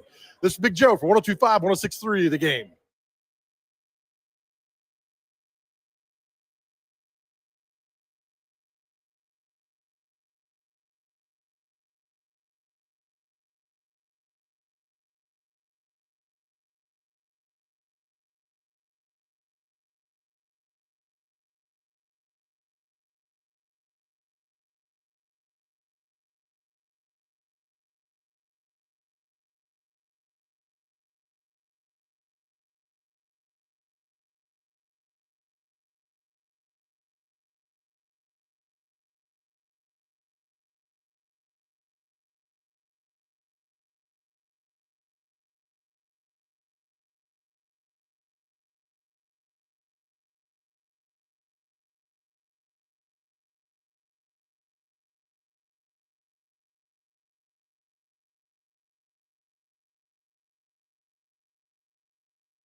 Stillman and Company, 102.5, 106.3, The Game, streaming live on Twitter, Twitch, YouTube, and Facebook Live. We are live from the Busy Bee Plumbing, Heating, and Air Conditioning Game Nashville studios. We are live today at First Horizon Park, where the Sounds take on the Indianapolis Indians. First pitch, 6:35, and yours truly is throwing out the first pitch today, which I am very, very, very excited about. By the way, Ian, you will be surprised to learn that the Caleb Williams carrying a purse discussion has absolutely blown up the text. Oh, boy. And the amount of political ideology takes that are surrounding Caleb Williams' purse, like, guys, this has nothing to do with politics. It has everything to do with a quarterback carrying a purse, and I'll leave it at that. So today out on the practice field, I thought it was a kind of a so-so day, a little good from the offense here, a little bad there. Harold Landry had back-to-back sacks at one point against Nicholas Petit-Frere, a.k.a. PT. I watched the big boys in one-on-ones, and I saw each quarterback threw an interception today. Levis in the 7-on-7. There was, I believe, a defensive lineman picked off Mason Rudolph, and then Malik threw an interception on the third string, and all I know is Derek was standing next to me and said, oh my God, they baited him into that, and he did. Oh, goodness gracious. Anywho, there was a so-so practice. But there are a couple of things that I'm a little nervous about, I'm a little worried about, and then I listened to Brian Callahan talk today, and what came out of his mouth, or the feelings that I feel like he portrayed, are very different than the feelings that I have. The first, let's start with the right side of the offensive line, which right now is Dylan Radins and PT. And so far, they've had some good moments, but for the most part, PT the last couple of days has been worked pretty hard by Harold Landry. Here's what Brian Callahan said. Where do you feel like the right side of the line is right now? Are you happy with where they are, or do you want to see more improvement? I think I'm content with what we've seen so far, but I think we need to see more improvement too. I think it's twofold. I think Nick, coming off a long layoff from the spring into now, has done a nice job. I think he's continuing to get better. He missed a ton of work in the offseason technique-wise that he's sort of catching up to. He's done a nice job, but I think we still need to get better there. I think Dylan stepped in and done a nice job, but I think the whole line as a whole, I think there's always room for that improvement. And those guys on the right side are no different than the left side. There's still plenty of things that JC's got to get better at as a rookie. So I don't want to single one side out over the other. And I think there's plenty of room for improvement across the board. With that being said, I am pleased with the progress we've made and where we're at with some time to go still. So that's a good thing. Okay. I'm not sure I agree with that. Radins had an okay practice today. And there was one play in particular where he stood up Tavondre Sweat and anchored his tush down, which, given the size of the tush of Tavondre Sweat, that's pretty hard to do. So I'll give him credit there. But yesterday, there were a couple of right side mishaps that led to either sacks or pressures. One that ended a drive where Radins picked up his guy, Tony Pollard picked up his guy, but Harold Landry was able to beat PT off the edge and force a bad throw from Will Levis that ended a drive. And then today, there were back-to-back sacks where PT got beat by Harold Landry, and Harold Landry got to the quarterback. And I like Harold Landry, and Harold Landry is a very good player. But Harold Landry is not a sack per series kind of guy, right? He's not that guy. So when Landry's getting to the quarterback with ease, it's concerning. To me, Saturday is a big day for those two, specifically Radins, because I think it would be easier to replace him. Brunskill is already on the roster. He has started at right guard. And then on top of it, people just don't release good tackles. Whereas, guards, we saw Josh Klein get released and he ended up being a 3 or 4 year starter. So I'm not sure that I agree with his assessment of the right side of the line. Again, I asked him, I said, you happy where it's at? Do you want to see more improvement? And of course, every coach is going to say, I want to see more improvement. That's not a surprise. But as far as hey, I'm content with where they're at, I mean, maybe he's content with seeing how they do on Saturday and going from there. But I am not content with the right side of the offensive line. And even though it's the GM's birthday today, do not make me tell that right tackle story. The other pertains to somebody on the left side of the line that, again, I'm just not sure I agree with. Specifically with like Peter Skronsky, who when you don't talk about him a lot, maybe that's a good thing, and he seems to have taken a next step this year, and he says he feels good with the weight he's put on too. Yeah, he looks really good. He's had a really nice camp so far. I've been very pleased with where he's at.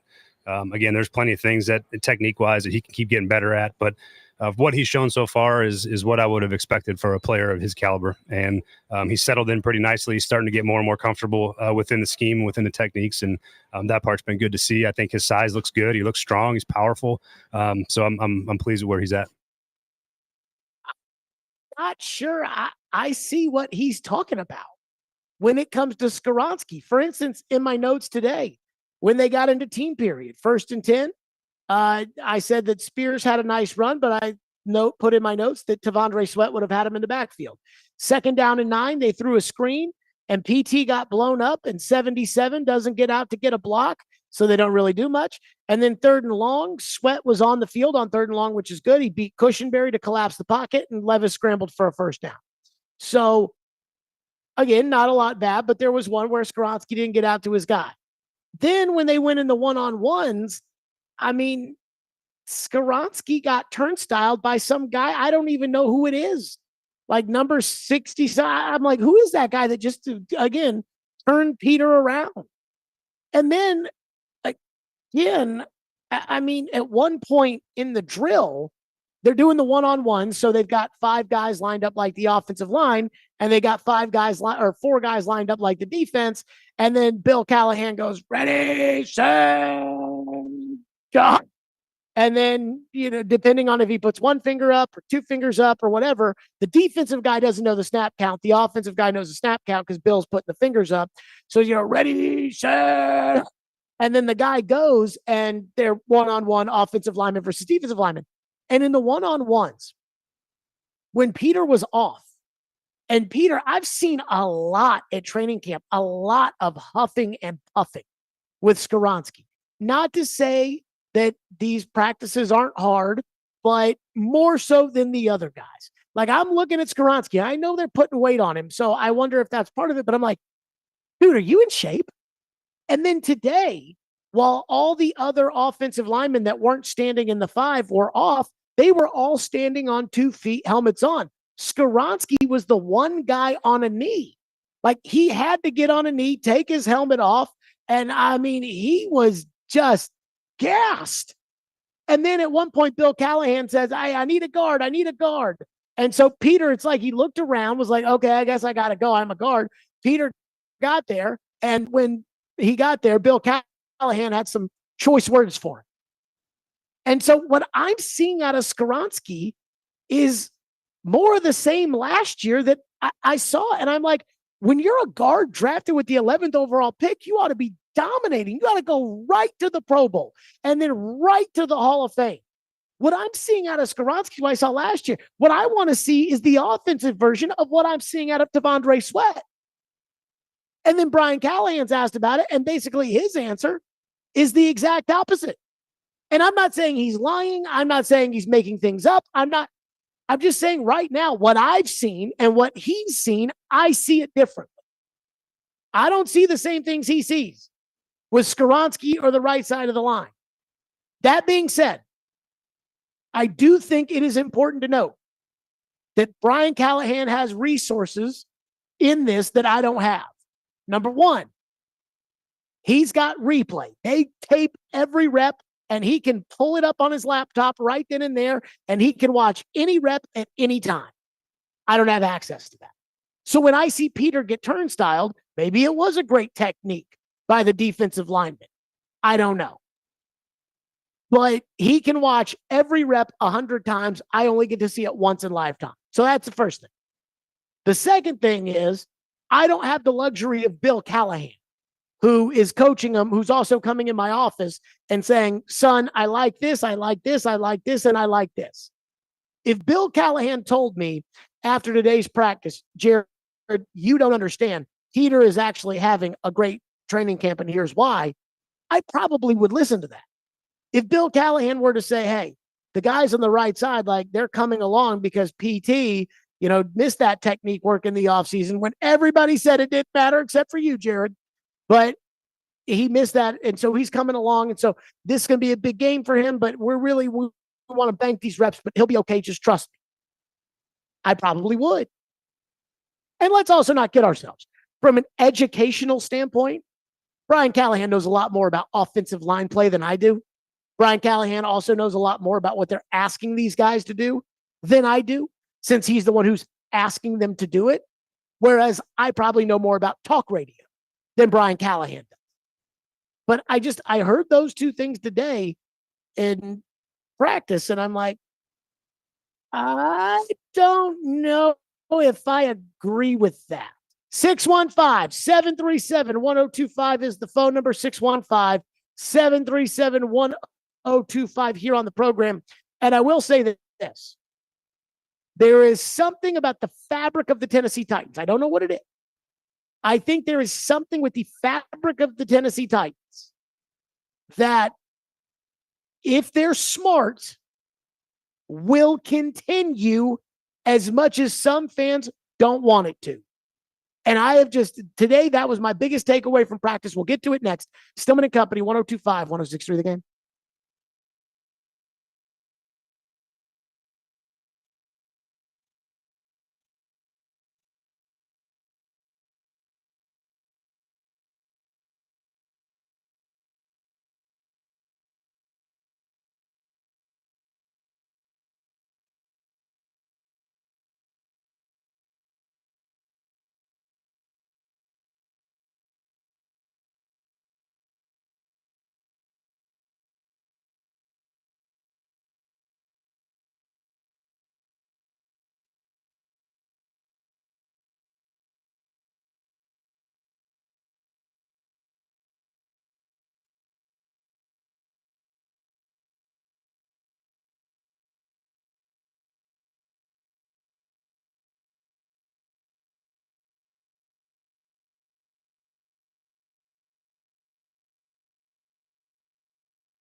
You made a comment over the weekend about how this team will run the football.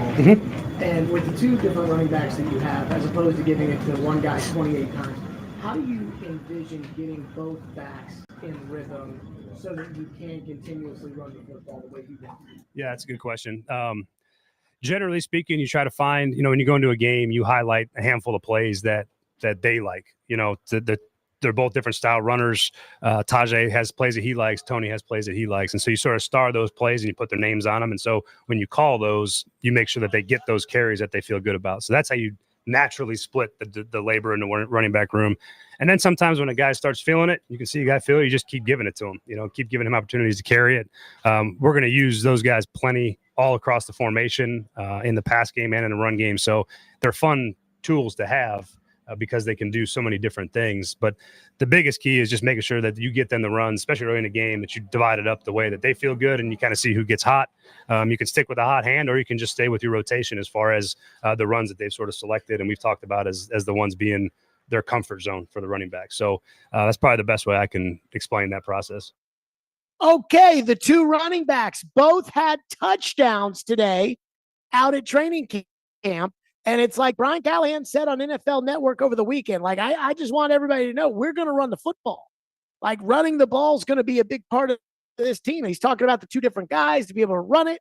And, hey, we're going to use both guys. We're going to use them over multiple formations, and we're going to – and my big takeaway from practice today, from being out there on the field and watching the struggles of the right side of the line for a second day in a row, watching, PT struggle with Harold Landry for the second day in a row, and trying to watch Tavondre Sweat and how he just, again, just collapses the pocket every time.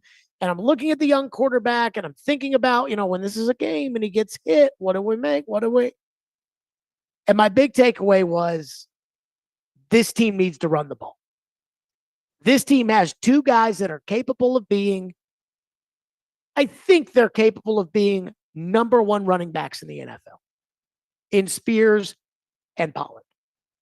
I think they're both capable. Now, are they capable of being the first team All-Pro, Derrick Henry, Jonathan Taylor, Nick Chubb type running? Probably not. But is one of those guys capable of being a bell cow? Yeah, I think so. Probably Pollard. This team needs to run the ball. And I know Titan fans don't want to hear it. Just like I know Titan fans, when I'm sitting there looking at Peter Skoronski and thinking like, man, he's down on a knee and he's, basically gasping for air and he's like, is Peter in shape? I know Titan fans don't want to hear that.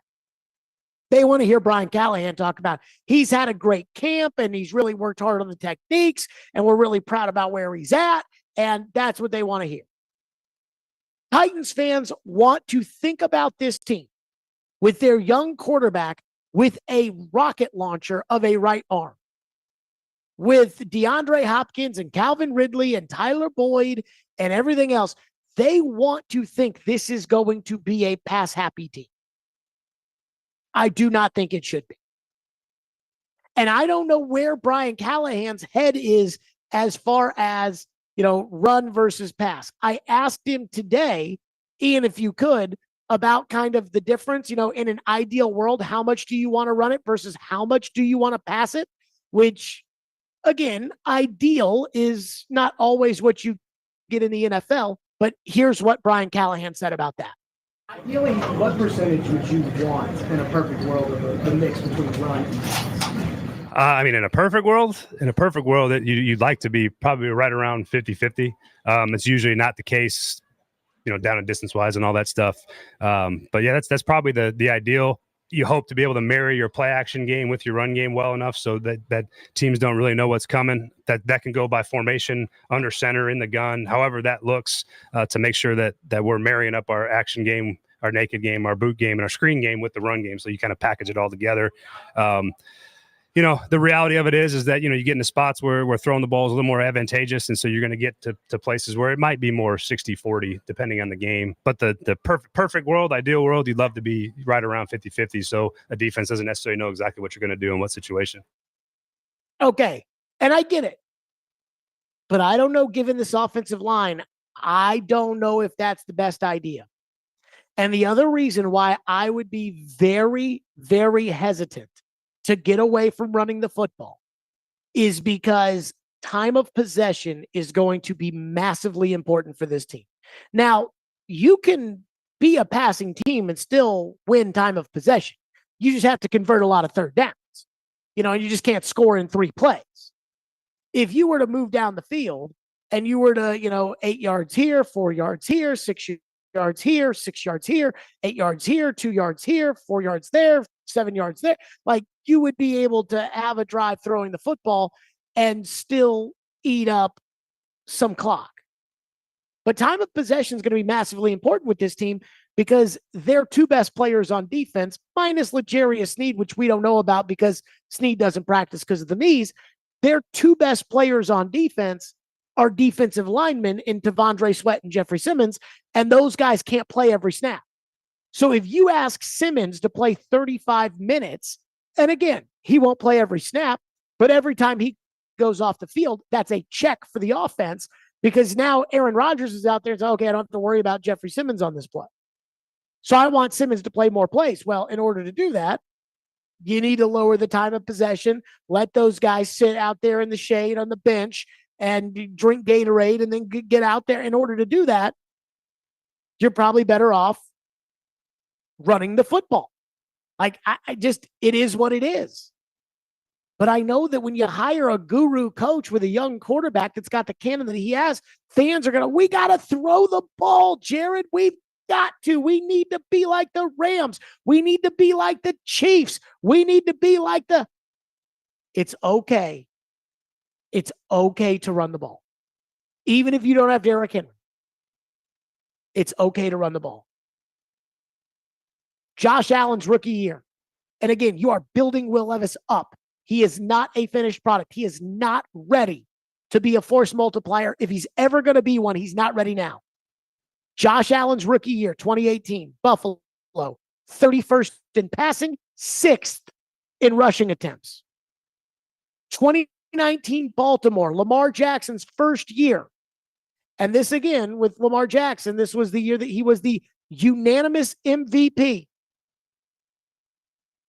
27th in pass attempts, 1st in rushing. Even last year, the Texans, 12th in passing attempts, 20th in rushing attempts, which to me was a lot about who they had to catch the football and the fact that they had a $30 million left tackle and they signed a right tackle and they had a $12 million guard and all these different things that you don't have with you running Dylan Radins out there. So I understand everybody wants to throw the ball. Everybody wants to be the Chiefs. Will Levis is not ready for that. This offensive line is not ready for that. Maybe Bill Callahan coaches them up. But if that's the case, it's going to take some time. So with these 2 running backs, again, both of whom scored touchdowns today with some beautiful counters. A little jump cut from both guys. They ended up, just exploding into the end zone for touchdown. They need to have the ball in their hands. You need to run the football. And then you need to let the run set up the pass and set up the play action. And from there, I think you're giving Levis a shot. Part of me would be a little bit disappointed. Sorry to cut you off there. Would be a little bit disappointed if they didn't run the ball, given what they have put in the resources for that position with Pollard and Spears. I mean, if you draft a running back in the 3rd round, he needs to be your starter. And if you sign a running back for $8 million, he needs to run the football. So, I mean, I know Derrick Henry's making the same amount of money. And I know they, they put in money for Ridley and Boyd and stuff too. But, if you're going to put that much into the backfield, like you want to use it. I don't disagree.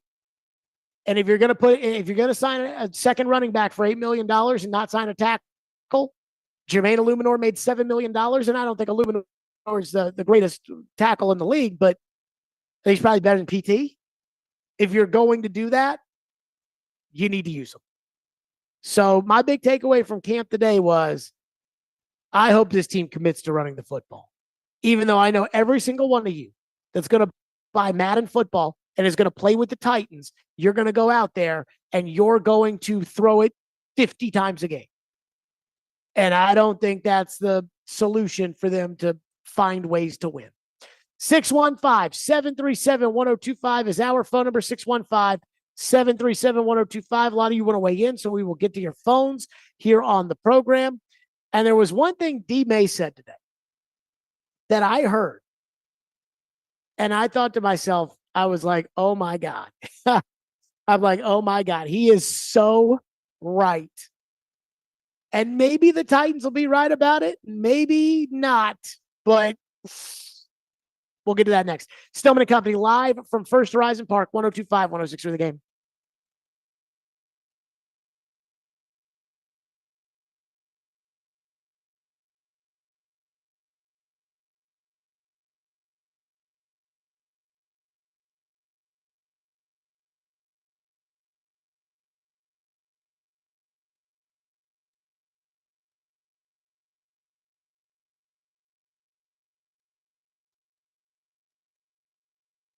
Hey guys, this is Big Joe. This is our final stop on our game summer ticket tour. Today we're at Bad Axe Throwing on Fog Street near downtown Nashville. Here till 6 o'clock, and at 5:55, we're drawing the grand prize winner for our big giveaway. Tickets to the Sounds, the Predators, and to the Big Machine Music City Grand Prix coming here in just a couple of weeks. But you got to be here. You got to come see us. Again, we're Bad Axe Throwing near downtown Fog Street. Come by and see us, register, and we got all kind of tickets to give away. We've been giving away tickets all summer long, but we want to see you, so come see us here at Bad Axe Throwing. This is Big Joe for 102.5, 106.3 The Game.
specifically with the two new guys now on the first group of the offensive line on the right side. Is there a chemistry between the quarterback and the line the way that there is a chemistry between the quarterback and the pass catchers? Yes, I'd say so to a certain extent. It's knowing your strengths and weaknesses of your guys. I think I could point to a couple things of just knowing maybe where it's more so based on the defense and what their moves are and the kind of pressures that we're expecting and pass rush moves as to where they potentially could get, lose some leverage, and that could affect where, our escape pattern is or where our movement in the pocket could be. But I don't think that there's as much as a technical chemistry as there is with the guys you have to have outside, just with how precise a lot of those throws have to be. But it's more of a feel thing. You're not really looking at the guy. Obviously, it's feeling where he is in space and being able to move off of that and have comfortability to move in any direction, regardless of what happens. That was Will Levis yesterday, and it's funny because I hear that and it's almost like, yes, there is a need for chemistry, but I just need them to block. Like, I just need to just hold up. Just give me a chance. Just try. There's an NFL Films video from 2000, and the Titans were playing Kansas City at home, and Steve McNair got knocked out of the game, and Neil O'Donnell had to come back in and lead them back, and then he ends up winning in overtime. And in the NFL Films video of the game, the Inside the NFL breakdown, they had the sideline mic'd up or O'Donnell mic'd up or something, and he comes back to the offensive line after they score a touchdown. He goes, just give me time and I will pick them apart. Just give me time. And he's telling each guy, just give me time. Just give me time. That's all he's asking for. And I think there's probably something to Levis, probably feeling the same way. And as a Titan fan, I am looking at those guys, specifically the right side, Radens and BT, and thinking, just give him time. Just give him time. So today, the midday show had Jonathan Hutton on. And Derek went on a little mini rant in a question that he had for Hutton that I'm not really sure was a question, but it was a question. And it's something that I have been saying for months. And it's not bothering me as much now as it did then, but it is bothering me. And I'm glad somebody else noticed. Here's what D-May said today. I'm starting to get a little, I don't want to use worried, but I'm just starting to hesitate just a tad bit. In what way? With the injuries or the management. I forgot who else. I was talking to someone on the sideline today. And I said, I don't come from a world where you're managing a 27, 28-year-old individual so he can make it to the season. And then you got another guy that is dealing with a hamstring or some type of soft tissue injury in a Awuzie. To me, there are a lot of, we hope this hit, because if it hits, then we're great. But if it doesn't hit, man, we're gonna be setting ourselves back. And if you have too long of a list of that, they're not all going to setting ourselves back. You got guys that you're depending on that are either injured or you're managing them so they won't get injured. He's talking about Jamal Adams, and he's talking about the secondary and how L'Jarius Sneed doesn't practice and Chidobe Awuzie hasn't practiced. And he's talking, too, about right guard, right tackle. Like, I'm hoping it works out with PT. And what did Caroline call the spring? She says, it'll be fine season, where Nicholas Petit-Frere doesn't practice at all during the offseason. The Titans go through, we went into this, we always talk about team needs. Titans go into free agency. They sign a bunch of receivers, and they sign a running back, and they sign a center, and they sign a couple of corners. And it's like, well, you need a left tackle. You need a right guard. You need a right tackle. And so the Titans spent a bunch of money. They didn't spend as much as everybody gives them credit for, but they did spend a lot of money. So they spend a bunch of money, and all of a sudden it's like, we're going to be great, Jared. And I'm like, you don't have a right tackle. And I remember when I said that during free agency, it's only March. The draft hasn't happened yet, Jared. There will be other guys that they sign. It will be fine, Jared. It will be fine. Again, because it'll be fine season. That's, I guess, how it goes during it'll be fine season. So again, during it'll be fine season, everybody said, well, hey, we still haven't gotten to the draft. They get to the draft and they draft the left tackle. But they didn't draft the right tackle, so they still don't have a right tackle. And then I started to get really nervous. They passed on Jermaine Illuminor. They passed on Jonah Williams. They passed on, these guys aren't great, but they at least have started in the NFL at tackle and, are better and more reliable than PT. Now the draft's passed. So free agency in the draft, it's really the only way you can get any players. So now the draft's passed. So now you go into OTAs. And at the time, Brian Callahan said, we think that Nicholas Petit-Frere and Jalen Duncan have the traits that could make them good tackles. Okay? Even said at the time, if they don't, we'll have to make a move, one way or another, but we'll figure it out. Well, again, I'm like, people are saying, we're going to be so improved this year. I think we're going to make the playoffs. I think we're going to be. And I'm like, you still don't have a right tackle. Jared Nicholas Petit-Frere, he'll show you, and now Derek is sitting here as we're in August, and he's like, I feel a lot of the hoping and praying. They signed Jamal Adams, and Jamal Adams had his press conference and was like, I'm finally healthy. Praise the Lord. And yet, Jamal Adams doesn't practice anymore. Saw Jamal Adams today on the sideline. I was like, is that a coach? Oh, no, that's Jamal Adams. That's where he doesn't practice because they're managing a 28-year-old to get him to the season.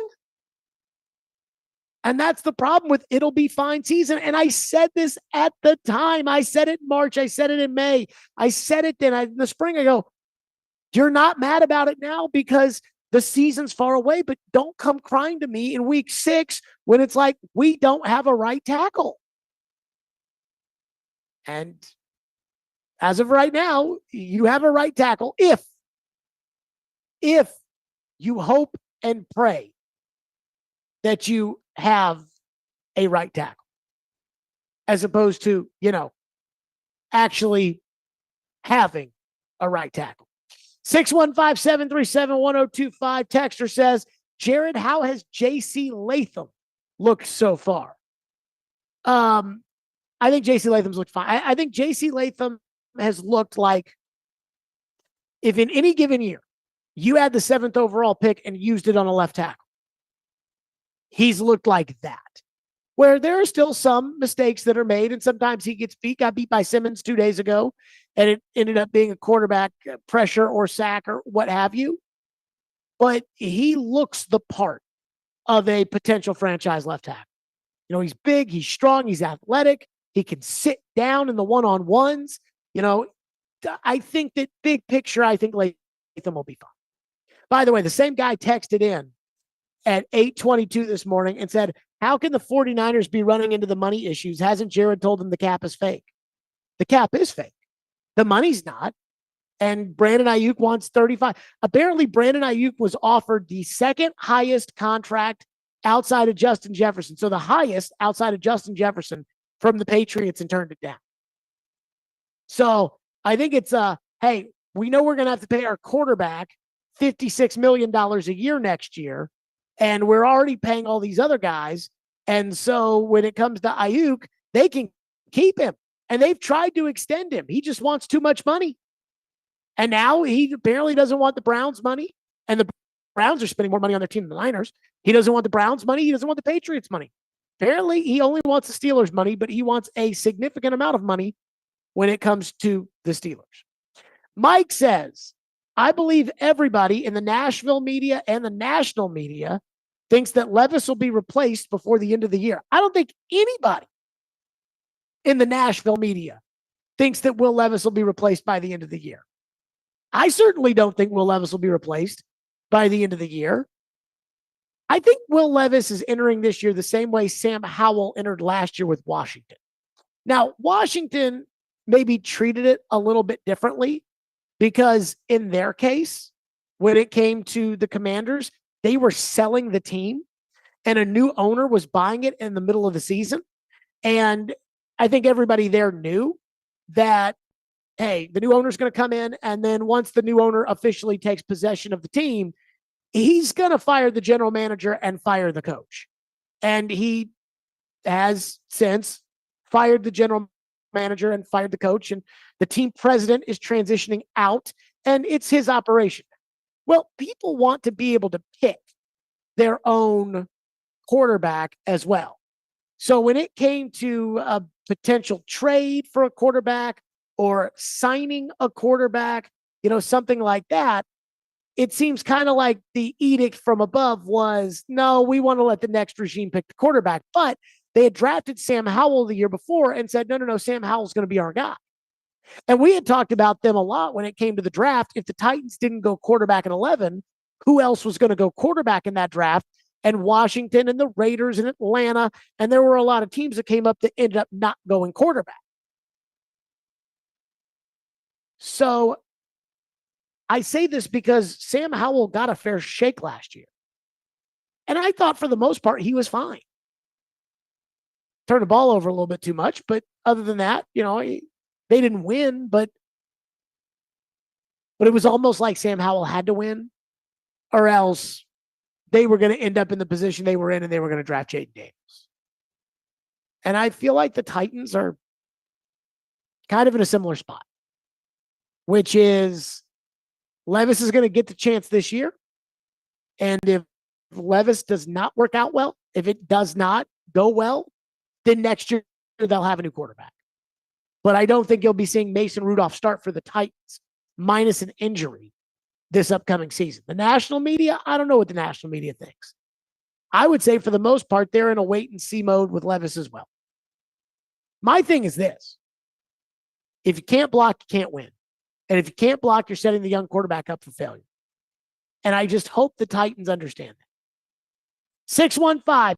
615-737-1025 is our phone number, 615-737-1025 here on the program.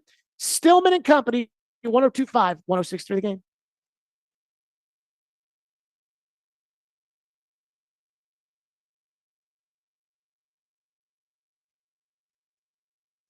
Hey guys, this is Big Joe. This is our final stop on our game summer ticket tour. Today we're at Bad Axe Throwing on Fog Street near downtown Nashville.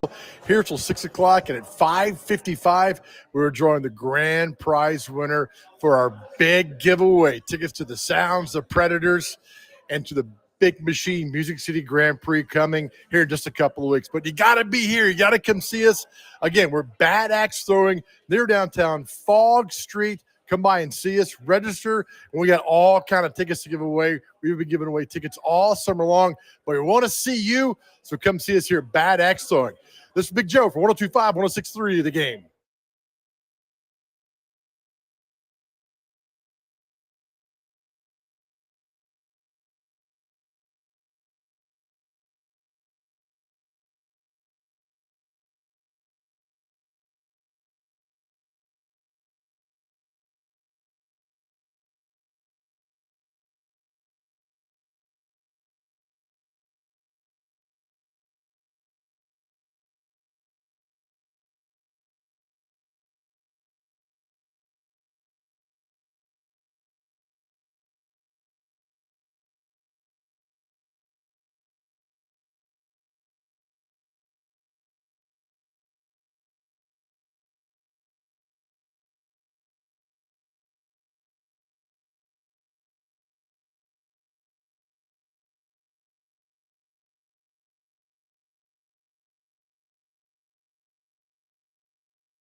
Ian has informed me that my rant in the last hour on Caleb Williams owning a purse and displaying it in the Hard Knocks episode has been requested by our former boss, Ryan Porth, in Chicago, which means it's probably getting played in Chicago, that I don't think you can play quarterback. I cannot take a quarterback seriously in the NFL if he's got a purse. I can't do it.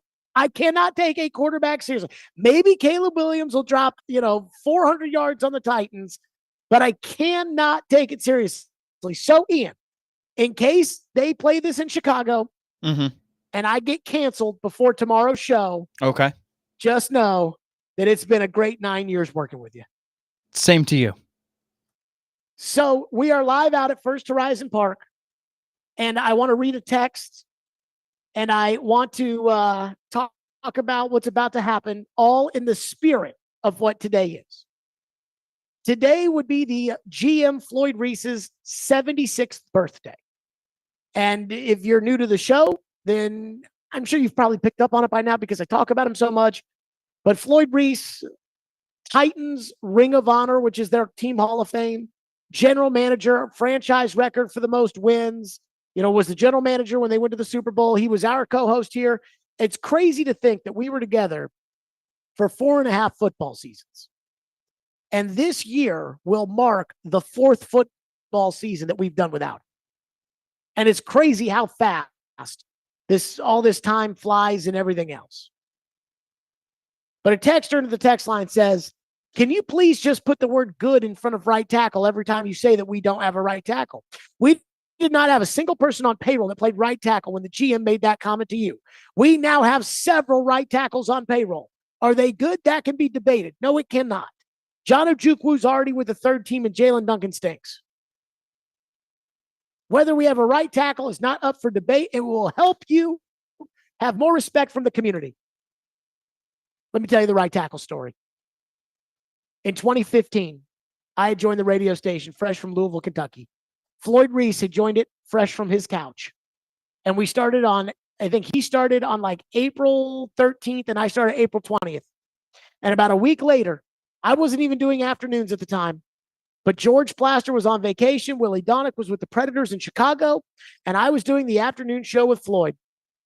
Didn't know him very well. And I said, Floyd, just to make small talk, Titans going to be any good this year? And he said, we don't have a right tackle. And I said, that's pretty important, huh? He goes, right tackle. And that was the end of it. And for the last 3 years, the Titans have really porked around with not having a right tackle. And right now, I've been at practice the last couple of days. They don't have a right tackle. Maybe PT becomes one, but they don't have a right tackle. So don't tell me what the story was or what it meant or what the difference between, because I was there. The second thing that the GM said to me that has stuck with me for the last 9 years was early in my tenure. I was throwing out the first pitch at First Horizon Park, and he looked at me right before he left for the day, and he said, don't you dare. And there was a little bit more colorful, choice words. He said, don't you dare let that ball hit that ground. And I said, you know what? He's right. And I made sure it didn't hit the ground. I ended up throwing a strike. But when I stood up there on the mound, I was like, this ball is not hitting that dirt. And today, when I throw out the first pitch here at First Horizon Park, I can promise you one thing. It may not be a strike. It may not be over the plate. It may be over the catcher's head. But I can promise you one thing. On the GM's birthday, I would never let him down and bounce the ball. I would never, ever, ever, ever bounce the baseball. We'll have the full results of what happens tonight, tomorrow. We will get excited for that. Plus, we got the preseason starting on Saturday. One more show to go. And then we got preseason football. Stillman and Company, happy heavenly birthday. 76 years old to our friend, the GM, Stillman and Company, 102.5, 106 for the game.